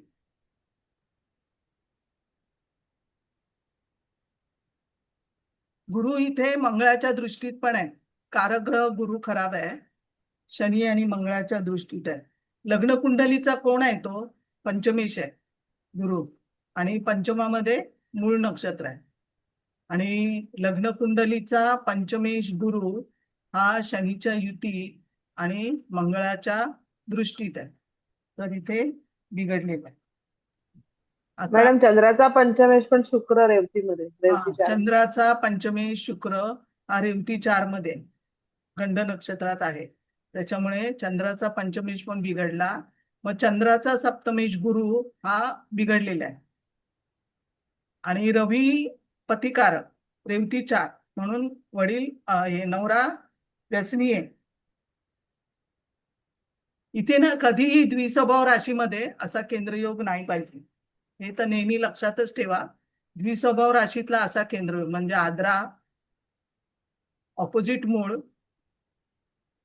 आद्रा ऑपोजिट केंद्र रेवती 4, रेवती 4 केंद्र मूळ, हे सगळे हा जो द्विस्वभाव राशीतला जो आहे केंद्रयोग हा वाईट आहे.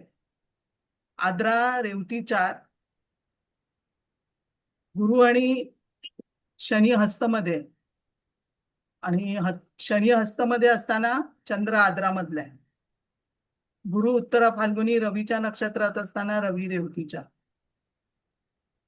मांदी कृतिकामध्ये दशमात आहे. तर नवरा हे बरोबर नाही. आद्रा केंद्र रेवती 4 केंद्र मूळ हे ऑपोजिट आद्रा आणि मूळ पंचमात्न झालेला आहे. आद्रा ऑपोजिट मूळ पंचमात्न झालाय. चंद्राचा पंचमेश शुक्र रेवती 4 मध्ये हे खराब आहे. लग्न कुंडलीचा पंचमेश मॅडम हा लग्न जे दरिद्रांश मध्ये आहे त्याचं काय फळ असू शकतं साधारण? हे आयुष्य सगळं खराब झालं ना. वृश्चिक नवमोश आला हा. म्हणजे घर घाणेरडं असतं, व्यवस्थित नसतं, ठेवण नसते बरोबर, म्हणजे लॉस भरपूर असतो, असं सगळं दरिद्रांशी फळ आहेत ती. इथे जो आहे रवी आणि शुक्र नवऱ्याचे घाणेरडे बाहेर संबंध पण आहेत, खराब आहे. ज्येष्ठाचार त्या मुलाच्या कुंडलीमध्ये शनी ज्येष्ठाचार मध्ये होता आणि इथे रवी शुक्राबरोबर आहे, त्याच्यामुळे संबंध चांगले नाही. डिवोर्स घेणार आहे ही. नंतर नवमोच कुंडलीमध्ये कडे जायचं. इकडचा चंद्रकुंडलीचा पंचमेश गुरु शुक्र हा रेवती 4 मध्ये. कारग्रह गुरु बिघडला. नवमोश कुंडलीचा पंचमेश गुरु तो बिघडलेला आहे मूळ कुंडली, आणि जे रेवती 4 आहे ते इथे नवमोश कुंडलीच्या पंचमातच पडलंय.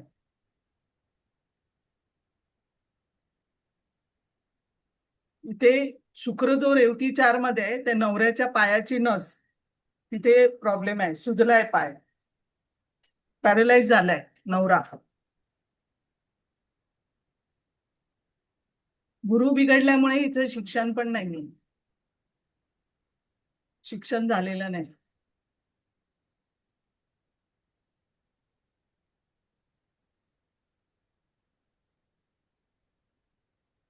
मॅडम रेवती 4 मध्ये शुक्रचे तुम्ही नवऱ्याच्या पायाची नस कशी सांगितली, परत एकदा सांगा ना जरा. सांगतो.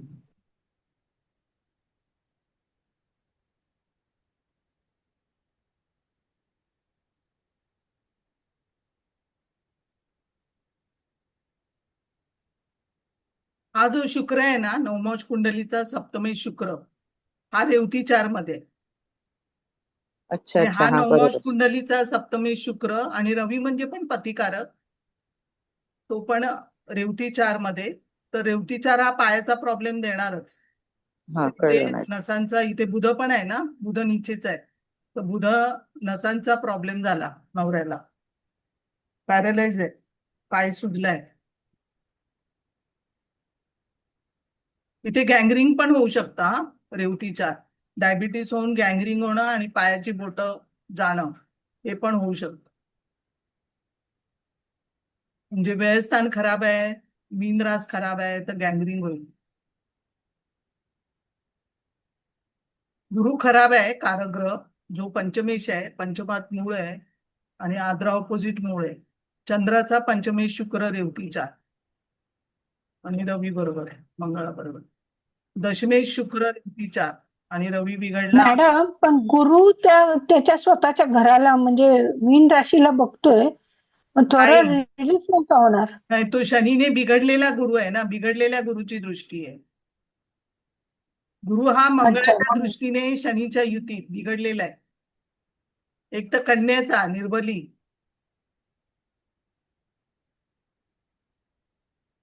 मॅडम या चरणांना सो तेवढं महत्व आहे ना, म्हणजे 4 रेवती 4 ज्येष्ठा हो 4. तर हे सगळे चतुर्थ चरण, रोहिणी 4 ऑपोजिट, रोहिणी 2 ऑपोजिट अनुराधा 4, हे 2 वर्गोत्तम तारे समोरासमोर, हे सगळे प्रॉब्लेम करतात सगळे. 2-3 वगैरे असे चरण असेल तर कमी वगैरे असं कमी काय आहे, होतं? हा म्हणजे कमी आहे त्रास. 4 ला मॅक्स असं. बुधाची नक्षत्र सगळ्यात खराब आहे, तेवढी शनीची चांगली आहे.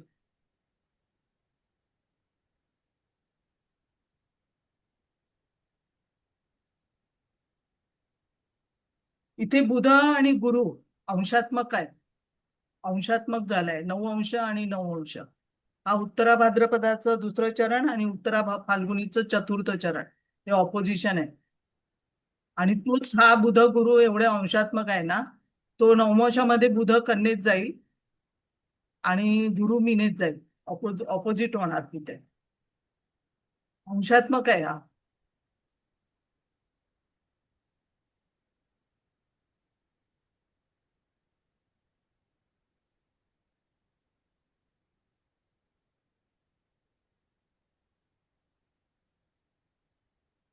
रेवती 4 पंचमातच आहे, नवमांश कुंडली बघून पण सांगू शकतो.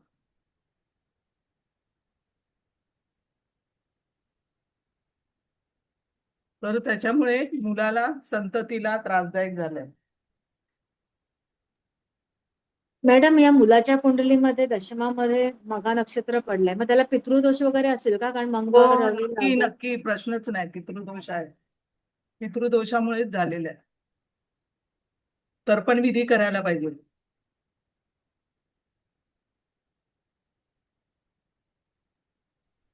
मॅडम पुढची कुंडली देता?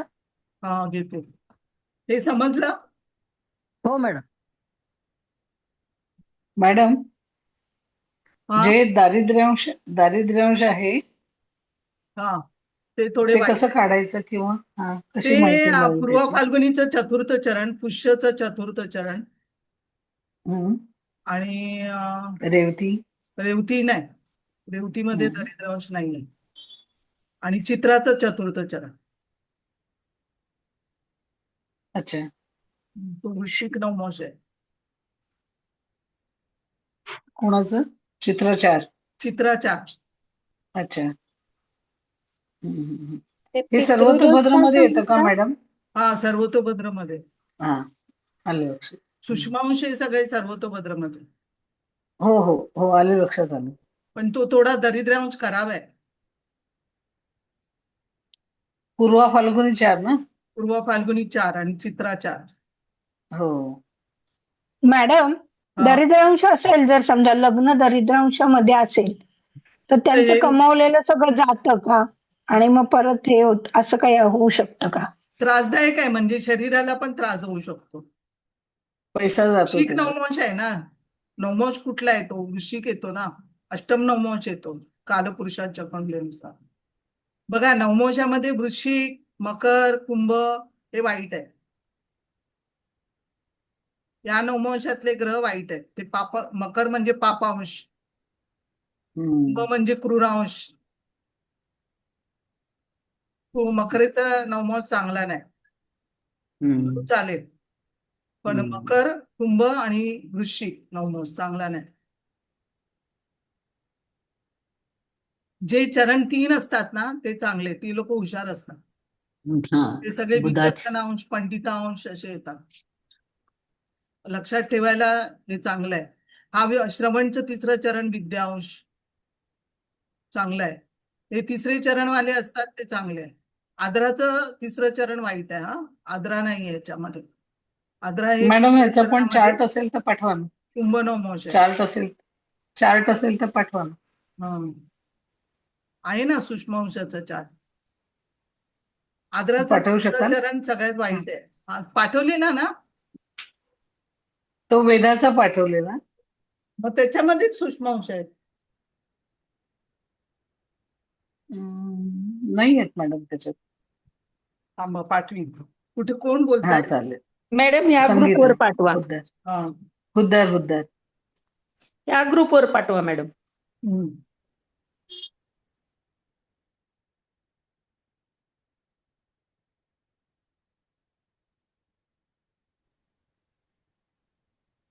ही दुसरी कुंडली बघा.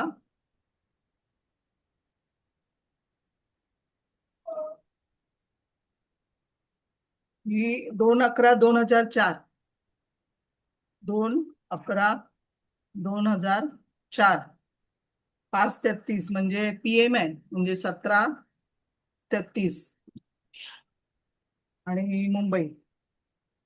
आता हिचं सांगते मी आधी काय झालं ते. ज्यांना क्लासवाल्यांना पाठवलेलं आहे मी सगळ्यांना, बाकीच्यांना सांगते काय ते. 2/11/2004 17:33. ही मुलगी दिल्लीमध्ये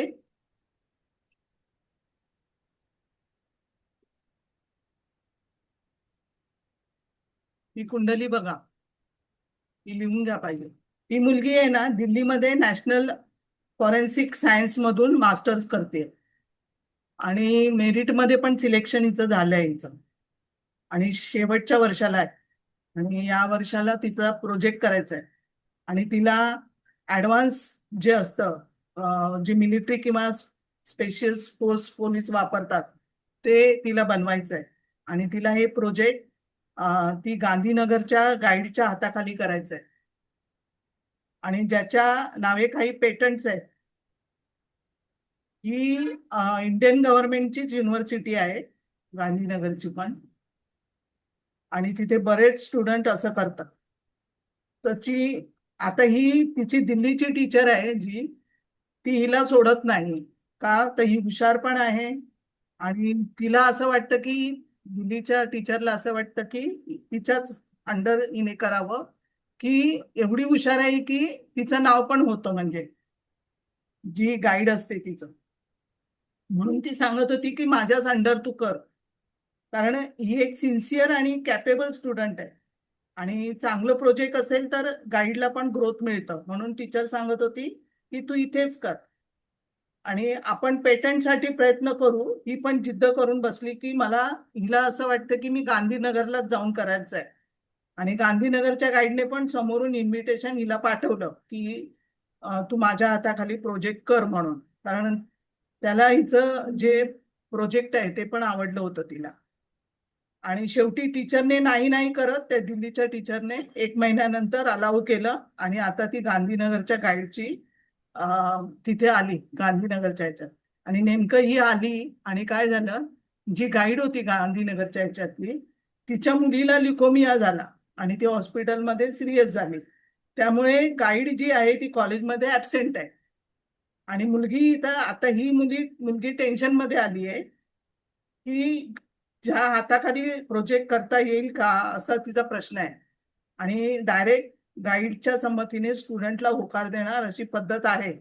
आणि इतर स्टुडंटची प्रोजेक्ट पण चालू झाली आहे. नंतर ही मास्टर्स करून परदेशात जाईल का, असं आहे सगळं. ते MSc करतेय, म्हणजे बंदुकीने जो गोळीबार होतो त्याचं इन्व्हेस्टिगेशन करायचं आहे, PhD करायची हिला. आणि नेमकी ही आली आणि तिची जी गाईड आहे तिच्या मुलीला आजारी झाली, त्याच्यामुळे हिचं थांबलंय सगळं. तर आता ती सोडवा, काय होईल. तर हिचं शिक्षण होईल का. तर बघा, मेष लग्न आहे, राहू लग्नी आहे, चंद्र तृतीयात आहे, चतुर्थात शनी आहे, षष्ठामध्ये शुक्र आणि गुरु आहे, सप्तमामध्ये मंगळ केतू रवी आहेत, अष्टमामध्ये बुध आहे आणि नेपच्यून मांदी दशमात आहे, हर्षल इथे भाग्यात आहे. लग्न मेष आहे आणि रास मिथुन आहे. आणि जर वायुराशीत खूप ग्रह आहेत. हा वायुराशीत खूप ग्रह आहेत, ग्रहाधिक्य. अश्विनी तृतीय चरण म्हणजे चांगला बिंदू आहे, हा पंडितांश बिंदू आहे, याचा अर्थही हुशार आहे. अश्विनी तृतीय चरणामध्ये लग्न बिंदूच आहे आणि भावारंभी कोण आला? राहू आला. म्हणजे राहू हा रिसर्चचा कारक आहे. जे रिसर्च करणार आहे, PhD करणार आहे, तो राहू इथे काम करेल. अश्विनी तृतीय चरणामध्ये तो राहू केतू लग्न भावारंभी आलाय. मिथुन नवमोश आहे, त्याच्यामुळे राहू लग्नी आहे आणि तसाच हर्षल पण भावारंभी आलेला आहे. हर्षल शततारकामध्ये राहूच्याच नक्षत्रात आहे, तर हर्षल पण भावारंभी आहे. भावारंभीचे ग्रह तपासायचे, ते परिणाम करतात. आता नक्षत्र राहू अश्विनी, इथे बघितलं तर केतू राहूच्या नक्षत्रात, राहू केतूच्या नक्षत्रात, असा हा नक्षत्र परिवर्तन पण योग आहे, हा इफेक्ट करणार. राहू चंद्र इथे, चंद्र आणि रवी हा अंशात्मक त्रिकोण योग आहे, तो नवमोशामध्ये युतीत येणार. तसंच हर्षल आणि केतू हा अंशात्मक आहे, तो नवमोशामध्ये युतीत येणार. लग्नेश बघायचा पहिला. लग्नेशच मंगळ केतू युक्त आहे, लग्नेश मंगळ केतू युक्त आहे, वर्गोत्तम आहे मंगळ आणि केतूच्या युतीत आहे. आणि नवमोशामध्ये इथे मंगळ केतू युक्त आहे, तर नवमोशामध्ये मंगळ हा शनीच्या दृष्टीत आहे. चंद्रकुंडलीच्या पंचमात मंगळ केतू युती आहे आणि इथे मंगळ हा शनीच्या दृष्टीत इथे पंचम करावा आहे, इथे पंचम करावा. आपल्याला भाग्य बघायचंय.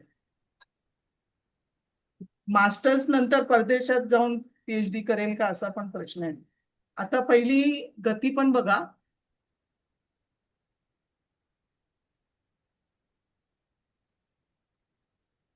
गती इथे विकलामध्ये आहे, म्हणजे शनी पूर्ण स्तंभी आहे, बाकीचे ग्रह बरोबर आहे. शनी पूर्ण स्तंभी आहे आणि हर्षल आणि नेपच्यून पण स्तंभी आहे. जो भावारंभी हर्षल आहे तो पण स्तंभी आहे. आता जन्म नोव्हेंबरचा आहे, तर हा 11 म्हणजे नोव्हेंबर. तर हर्षल ओळखायचं कसं हर्षल स्तंभी आहे? तर त्याच महिन्यामध्ये तो मार्गी झालेला आहे. ज्या राशीमध्ये बसतो त्या महिन्यात तो मार्गी होतो.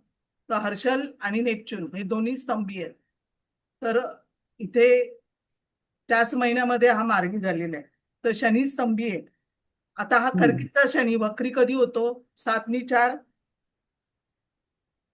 11 तर नोव्हेंबरला वक्री झालेला आहे, नोव्हेंबर. आणि एप्रिलमध्ये मार्गी झालाय. तर जन्म आहे नोव्हेंबरचा, तर 3 अंशावरती लग्न आहे. तर 3 तारखेला तो स्तंभी झाला आणि 8 तारखेला तो वक्री झाला. 5 अंश पुढे जायचं. तर 3 तारखेपासून 3 अंश ज्या अंशावर आहे तिथपासून स्तंभी होतो आणि 8 तारखेला तो वक्री झालेला आहे. 2 तारखेचा जन्म आहे आणि 3 अंशाचा शनी आहे, तर तिथपासून स्तंभी झालेला आहे हा, आणि स्तंभीचा आहे, हा पूर्ण स्तंभी आहे शनी. आता शनी कोण आहे या कुंडलीमध्ये? चंद्राचा भाग्येश आहे. आता आपल्याला भाग्यस्थानच पाहिजे ना. भाग्येश गुरु आहे, हा शुक्राबरोबर कन्या राशीत आहे, आणि चंद्राचा भाग्येश बघितला तर हर्षल स्तंभी आहे आणि भाग्येश गुरु शनी पण स्तंभी आहे.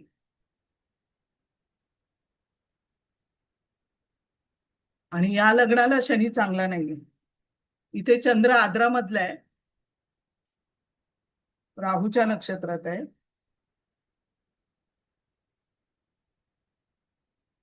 आता पहिली दशा बघायला लागेल.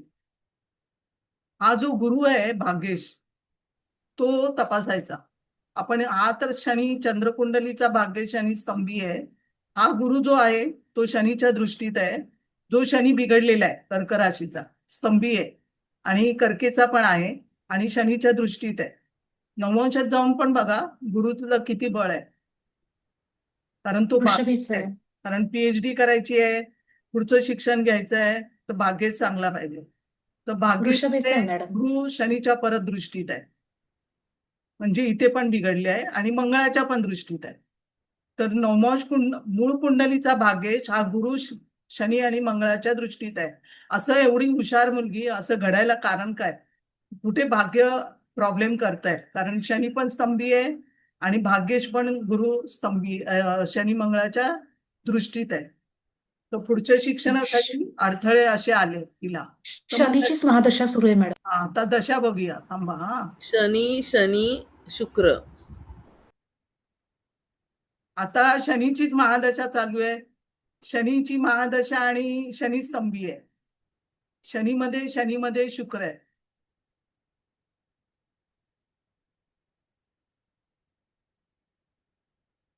शनी कुठल्या नक्षत्रात आहे? पुष्य. स्वतःच्याच नक्षत्रात आहे आणि कर्क राशीत चंद्राच्या राशीत आहे. आणि चंद्र जो आहे तो आद्रामधला आहे, त्याला आता गोचर लागलं मंगळाचं.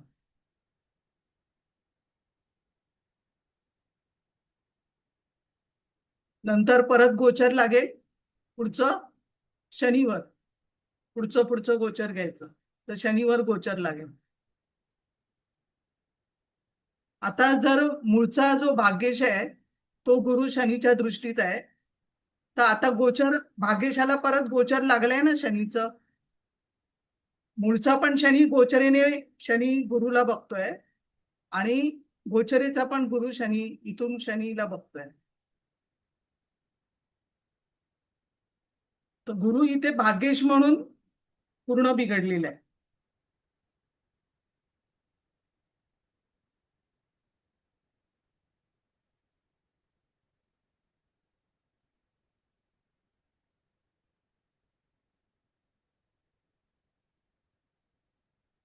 तर इथे भाग्येशाला गोचर शनीचं लागलेलं आहे. चंद्राला जो शनी चंद्राच्या राशीत आहे, चंद्राला गोचर लागलंय. नंतर मंगळ पुढे येणार, इथे गोचर लागणार. नंतर जोपर्यंत शनीचं गोचर इथे गुरुला आहे तोपर्यंत प्रॉब्लेम आहे. शुक्र जो आहे, शुक्राची विदशा आहे. शुक्र चंद्राच्याच नक्षत्रात आहे. शुक्रानंतर रवीची येईल. रवी राहूच्या नक्षत्रात तूळ राशीत आणि राहू अश्विनीमध्ये. रवी नंतर परत चंद्राचं येईल. चंद्र पण राहूच्या. इथे अश्विनी नक्षत्र बरोबर नाही आहे, म्हणजे पुढे जर शनीमध्ये शनीच आहे आणि शनी स्तंभी आहे, शनी चंद्र कुंडलीचा भाग्येश आहे, तर भाग्याला इथे प्रॉब्लेम करणार शनी. तर इथे अडथळे आहेत. एकतर तिने जिथे आपलं नशीब चालतं ना तिथेच राहावं, आणि जिथे इथे आली आणि असा तो प्रॉब्लेम झाला, तर आता एकतर तिने इथेच गाईड शोधावा, नाही तर परत तिकडे जावं. इथे आद्रा नक्षत्रातलं इथे काय करेल आता मंगळ, काय करेल इथे? जे तुमची कागदपत्र आहे, ईमेल आहे, तिथे घोटाळे होणार. घोटाळे म्हणजे तुमच्या हातामध्ये सापडणार नाही ईमेल वगैरे, तो दुसरीकडे भरकटत राहणार. कारण का? शनीची अंतर्दशा, शनी चंद्राच्या नक्षत्रात, चंद्र मंगळाचं गोचर लागलंय. तर तृतीय स्थान हे विजाचं आहे, कागदपत्रांचं आहे. ते सगळं कागदपत्रांच्या स्थानामध्ये, किंवा आता आपण कागदपत्र लेटर म्हणून वापरत नाही, ते ईमेल जे आहेत ते सगळे घोटाळे ते तुमच्यापर्यंत पोचणार नाही. म्हणजे राहूच्या नक्षत्रात गेलाय ना हे आद्रामध्ये, तर त्याच्यामुळे तुमच्या हातात पोचणार नाही. तो असे काही ना काही टेन्शन्स क्रिएट होणार. हा 18 सप्टेंबर पर्यंत आहे मंगळ इकडे. कारण मॅडम ज्याला मेल पाठवायचा होता, ज्या गाईडच्या अंडर डायरेक्टरला पाठवला त्यांच्या युनिव्हर्सिटी, तर त्यांनी ज्या गाईडला पाठवायचा त्याला न पाठवता दुसऱ्याच कुठल्या तरी हेड ऑफ द डिपार्टमेंटला पाठवलं. आणि असं का झालं? ते पर्पजली झालं का दिल्लीच्याच त्या टीचरनी काही केलं?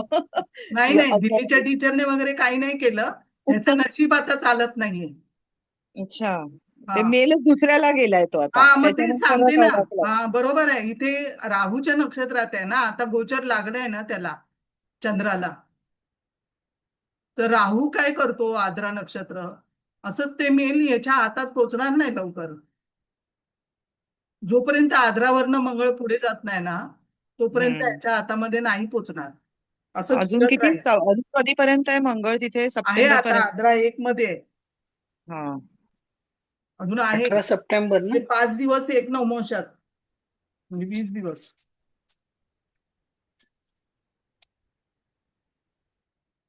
आद्राच्या दुसऱ्या चरणात आहे आता मंगळ. आणि हा आहे आद्राचं दुसरं चरण आहे, चंद्र कुंभ नवमोश. आद्राचं तिसरं चरणात येईल तेव्हा आणखीन जास्त प्रॉब्लेम आहे. अजून आहे 10-12 दिवस त्रास आहे.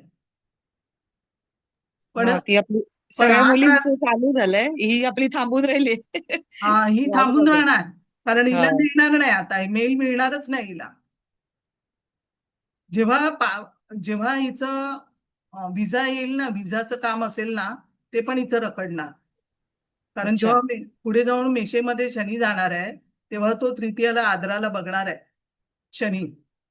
तर इथे विजाचं पण काम असंच रखडणार हिचं. अच्छा, ऑलरेडी तिने युएसचा व्हिसा घेतलेला आहे तिच्या फॅमिलीने. तेव्हा त्रास झाला होता का मिळताना बघायचं. नाही सहज झाला तिचा सहज एकदम, म्हणजे झाला, मग अख्ख्या तेव्हा गोचर फॅमिलीचाच लागलं लगेच नव्हतं. झाला. पण हा. गोचर लागेल तेव्हा त्रास होणार. पण मॅडम मग आता भाग्यस्थानाचाच प्रॉब्लेम आहे, मग ते पीएचडी म्हणजे उच्च शिक्षण आलं ना, म्हणजे हा, तर मग मग प्रॉब्लेमच आहे ना, शनी स्तंभी आहे. पण मग इंडियात राहून सुद्धा नाही होऊ शकत का?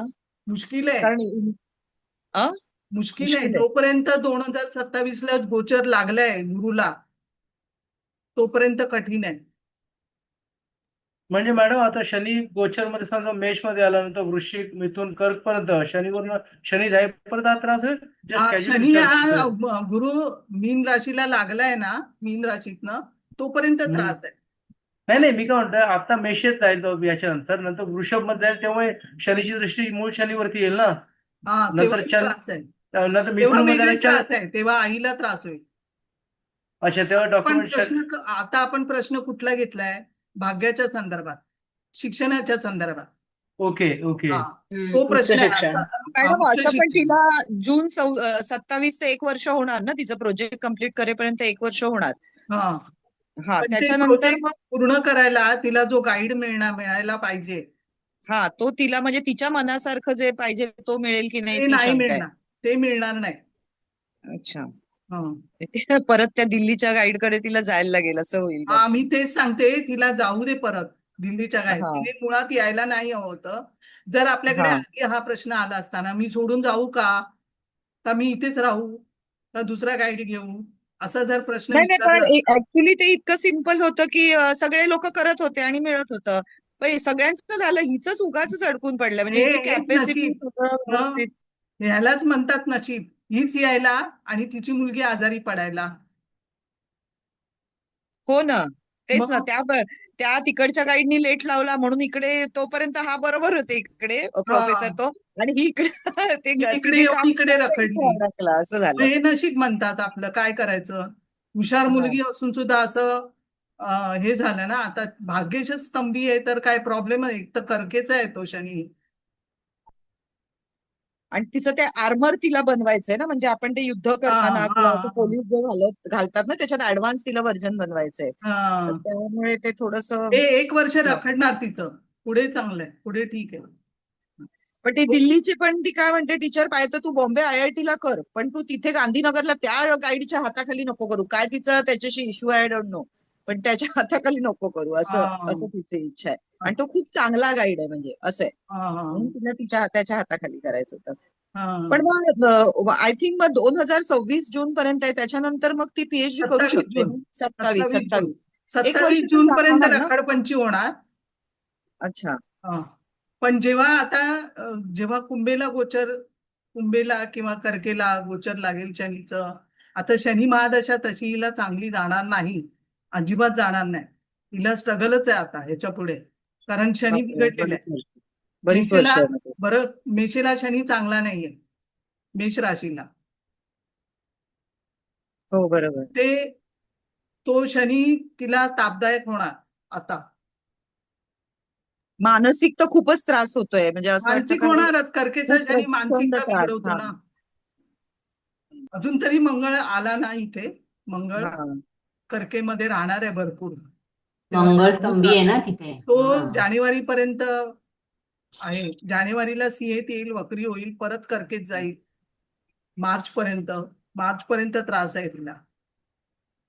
तशी मुलगी स्ट्रेट मॅडम फॉरवर्ड मी एक आणि विचारू फक्त का तुम्हाला? अभ्यास आणि हे करणारी आहे, असं आहे. हा एक मेष विचारू का? हा शनीची अंतर्दशा ना 2 जुलै 2028 पर्यंत आहे हा आणि त्याच्यामधल्या विदिशा ज्या आहेत ते मंगळची आहे, राहूची आहे, ते पण पुढे पुढे खराबच होणार आहेत ना. मंगळ हो जसा हो जून हो नंतर जेव्हा हो, खराबच कन्येत होणार जाईल आहे. तेव्हा. हम्म आणि आपण पीएचडी संशोधन हे अष्टम स्थानावरनं पण बघतो आणि त्याचा मालक परत मंगळच आहे आणि त्याची पण गती कमी आहे. हम्म त्यामुळे ते म्हणजे 2028 पर्यंत त्रासदायक आहे का तिला, असं मी विचारते. 2028 ला आहेच ना त्रासदायक, कारण हा नंतर अश्विनीवरनं मंगळ हो शनी आणि जाणार आहे. मंगळावरती परत दृष्टी येणार एक तर परत त्याची. मेषेचा शनी हा अश्विनीवरनं आणि चंद्राला हा बघणार आहे. तो पुढचे हा 2 आणि वर्ष मंगळाला पण त्रासदायक बघेल, आहे. म्हणजे आपण अष्टमस्थानाच्या दृष्टीने बघितलं तर मंगळाला पण बघेल ना तो. हो, चंद्राला जेव्हा आणि बघितला हा तर त्रासदायकच आहे. हिला पुढे आता त्रासच आहे. तसं ती नेटची पण तयारी करते, म्हणजे ऍज अ प्रोफेसर लागू शकेल असं हा, मग नेट ते करू दे तिला, ते चालेल. अच्छा, ओके. आणि काय मग तिला उपचार वगैरे काय सांगू शकतो का आपण? हा, हिला उपाय पहिला म्हणजे शनीचा, ओके. शनीचा. हा. शनी चंद्राच्या राशीत, चंद्र आद्रा, शनीचा आणि चंद्राचा जप, शिवाची उपासना, ओके. रुद्राभिषेक, रुद्री हा. वाचायची, रुद्री रोज घरात ऐकायची.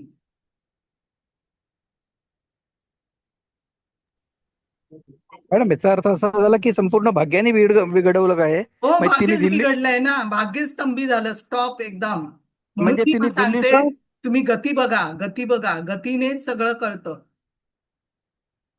पण मॅडम आता लहानपणापासून आतापर्यंत तिचं खूप चांगलं गेलंय. चांगलं गेलं, कारण शनीची दशा नव्हती. स्कॉलरशिप, हा, सगळ्या एक्झाम, सगळ्या शनीची दशा होती का कॉम्पिटिशन. तेव्हा? शनीची दशा लागली नाही नाही आणि प्रॉब्लेम गोचर लागलं गुरुला आणि प्रॉब्लेम झाले चालू.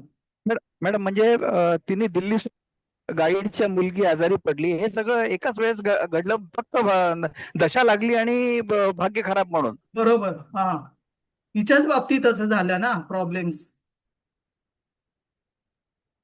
मॅडम असं होऊ शकतं का की ज्यावेळी शनी वृषभेत येईल त्यावेळी त्याची दृष्टी चतुर्थावर पडेल, मग त्यावेळी ती घर सोडू शकते? त्यावेळेला घर सोडेल ती, त्यावेळेला. आणि कर्केमध्ये केतू येईल ना, तेव्हा पण घर सोडू शकते. मॅडम तशी 18व्या वर्षापासून तिने घर सोडूनच आहे ना, ती कारण मुंबईमध्ये शनी होती ना चतुर्थ म्हणजे. स्थान खराब आहे ना, हा. मॅडम ती वृषभेत बाहेर येईल आहे, तेव्हा घराच्या 7:30 पण बाहेरच. चालू होईल तिला. हा वृषभेत शनी येईल तेव्हा 7:30 पण चालू होईल. हा, 7:30 पण चालू होईल. आणि हा कर्केचा शनी ही बाहेरच शिक्षण घेतलं असेल, घरात राहिली नसेल.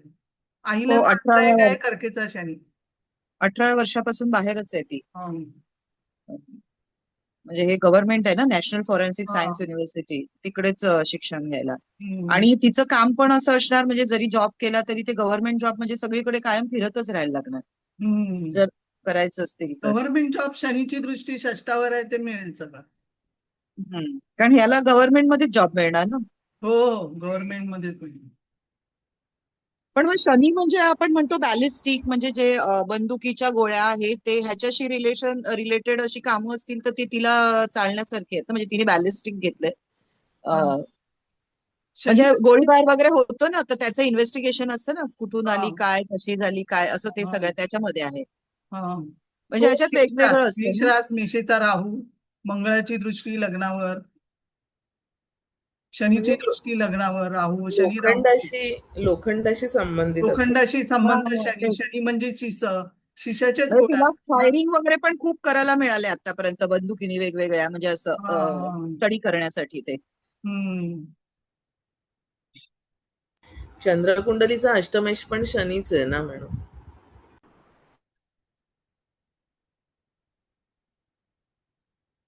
भाग्य शनी, अष्टमेश शनी. हर्षल स्तंभी आहे इथे भाग्यामध्ये, आणि भावारंभी पण आहे. मग तिने पुढे जॉबच्या दृष्टीने कसं असू शकेल? जॉबच्या दृष्टीने चांगलं आहे काय, पण सुटेल म्हणजे सोडत राहील. कारण चंद्रकुंडलीचा जो षष्टेश आहे तो मंगळ केतू युक्त आहे, तर जेव्हा गोचर लागेल तेव्हा जॉब हा. सुटेल. ओके.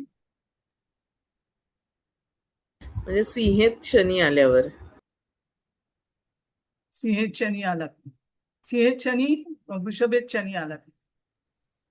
तर इथे मॅडम षष्टाला बघितलं. हा नाही परदेशात जायला तिची इच्छा आहे तर ती पूर्ण होईल का? परदेशात म्हणजे आता भाग्यशा शनी स्तंभी आहे ना. हो ना, पण म्हणजे पुढे काही बदल झाले, गोचरींनी काही चांगले गोचरीने योग आले? चांगले झाले बदल तर गोचर हम्म. कुठे लागलं नाही तर मग कारण चंद्र तृतीयत आहे ना. हा राहू भावारंभी आहे. हम्म. पण शनी चतुर्थामध्ये असल्यामुळे तो तिला परत म्हणजे हा, म्हणजे तिकडे देशाबाहेर देशामध्येच परत आणणार का, असं आहे काय? नाही, शनी इथे आहे ना तर तो घर चतुर्थ सोडायला खराब आहे लावतो. ना, म्हणून घराच्या बाहेर राहणार. घराबाहेर असं राहणार. हो, पण तर देशाबाहेर देशामध्ये दुसऱ्या बाहेर देशामध्ये सेटल असं नाही होऊ शकत का? होईल ना, का नाही होणार. वेळेस मूळचा शुक्र भाग्यश आहे आहे ना, ना, तो लाभात आहे. हा, मूळचा भाग्यश आहे ना, तो इथे व्ययस्थानामध्ये आहे. ओके. हा. आणि हा शनी जो भाग्यश आहे त्याची व्ययस्थानावर दृष्टी आहे आणि पंचमेश भाग्यात आहे. मूळचा पंचमेश इथे भाग्यात गेलाय. रविचंद्र त्रिकोणी योग झालाय, तो युतीत आला इथे, पण शनीच्या दृष्टीत आहे तो. इथे स्ट्रगल आहे, वडिलांसाठी त्रासदायक आहे.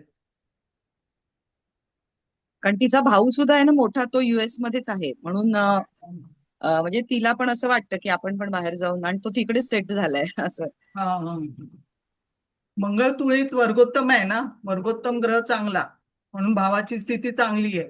मंगळाची शुभग्रहाची दृष्टी आहे शुक्राची मंगळावर, त्यामुळे भावाचं चांगलं आहे.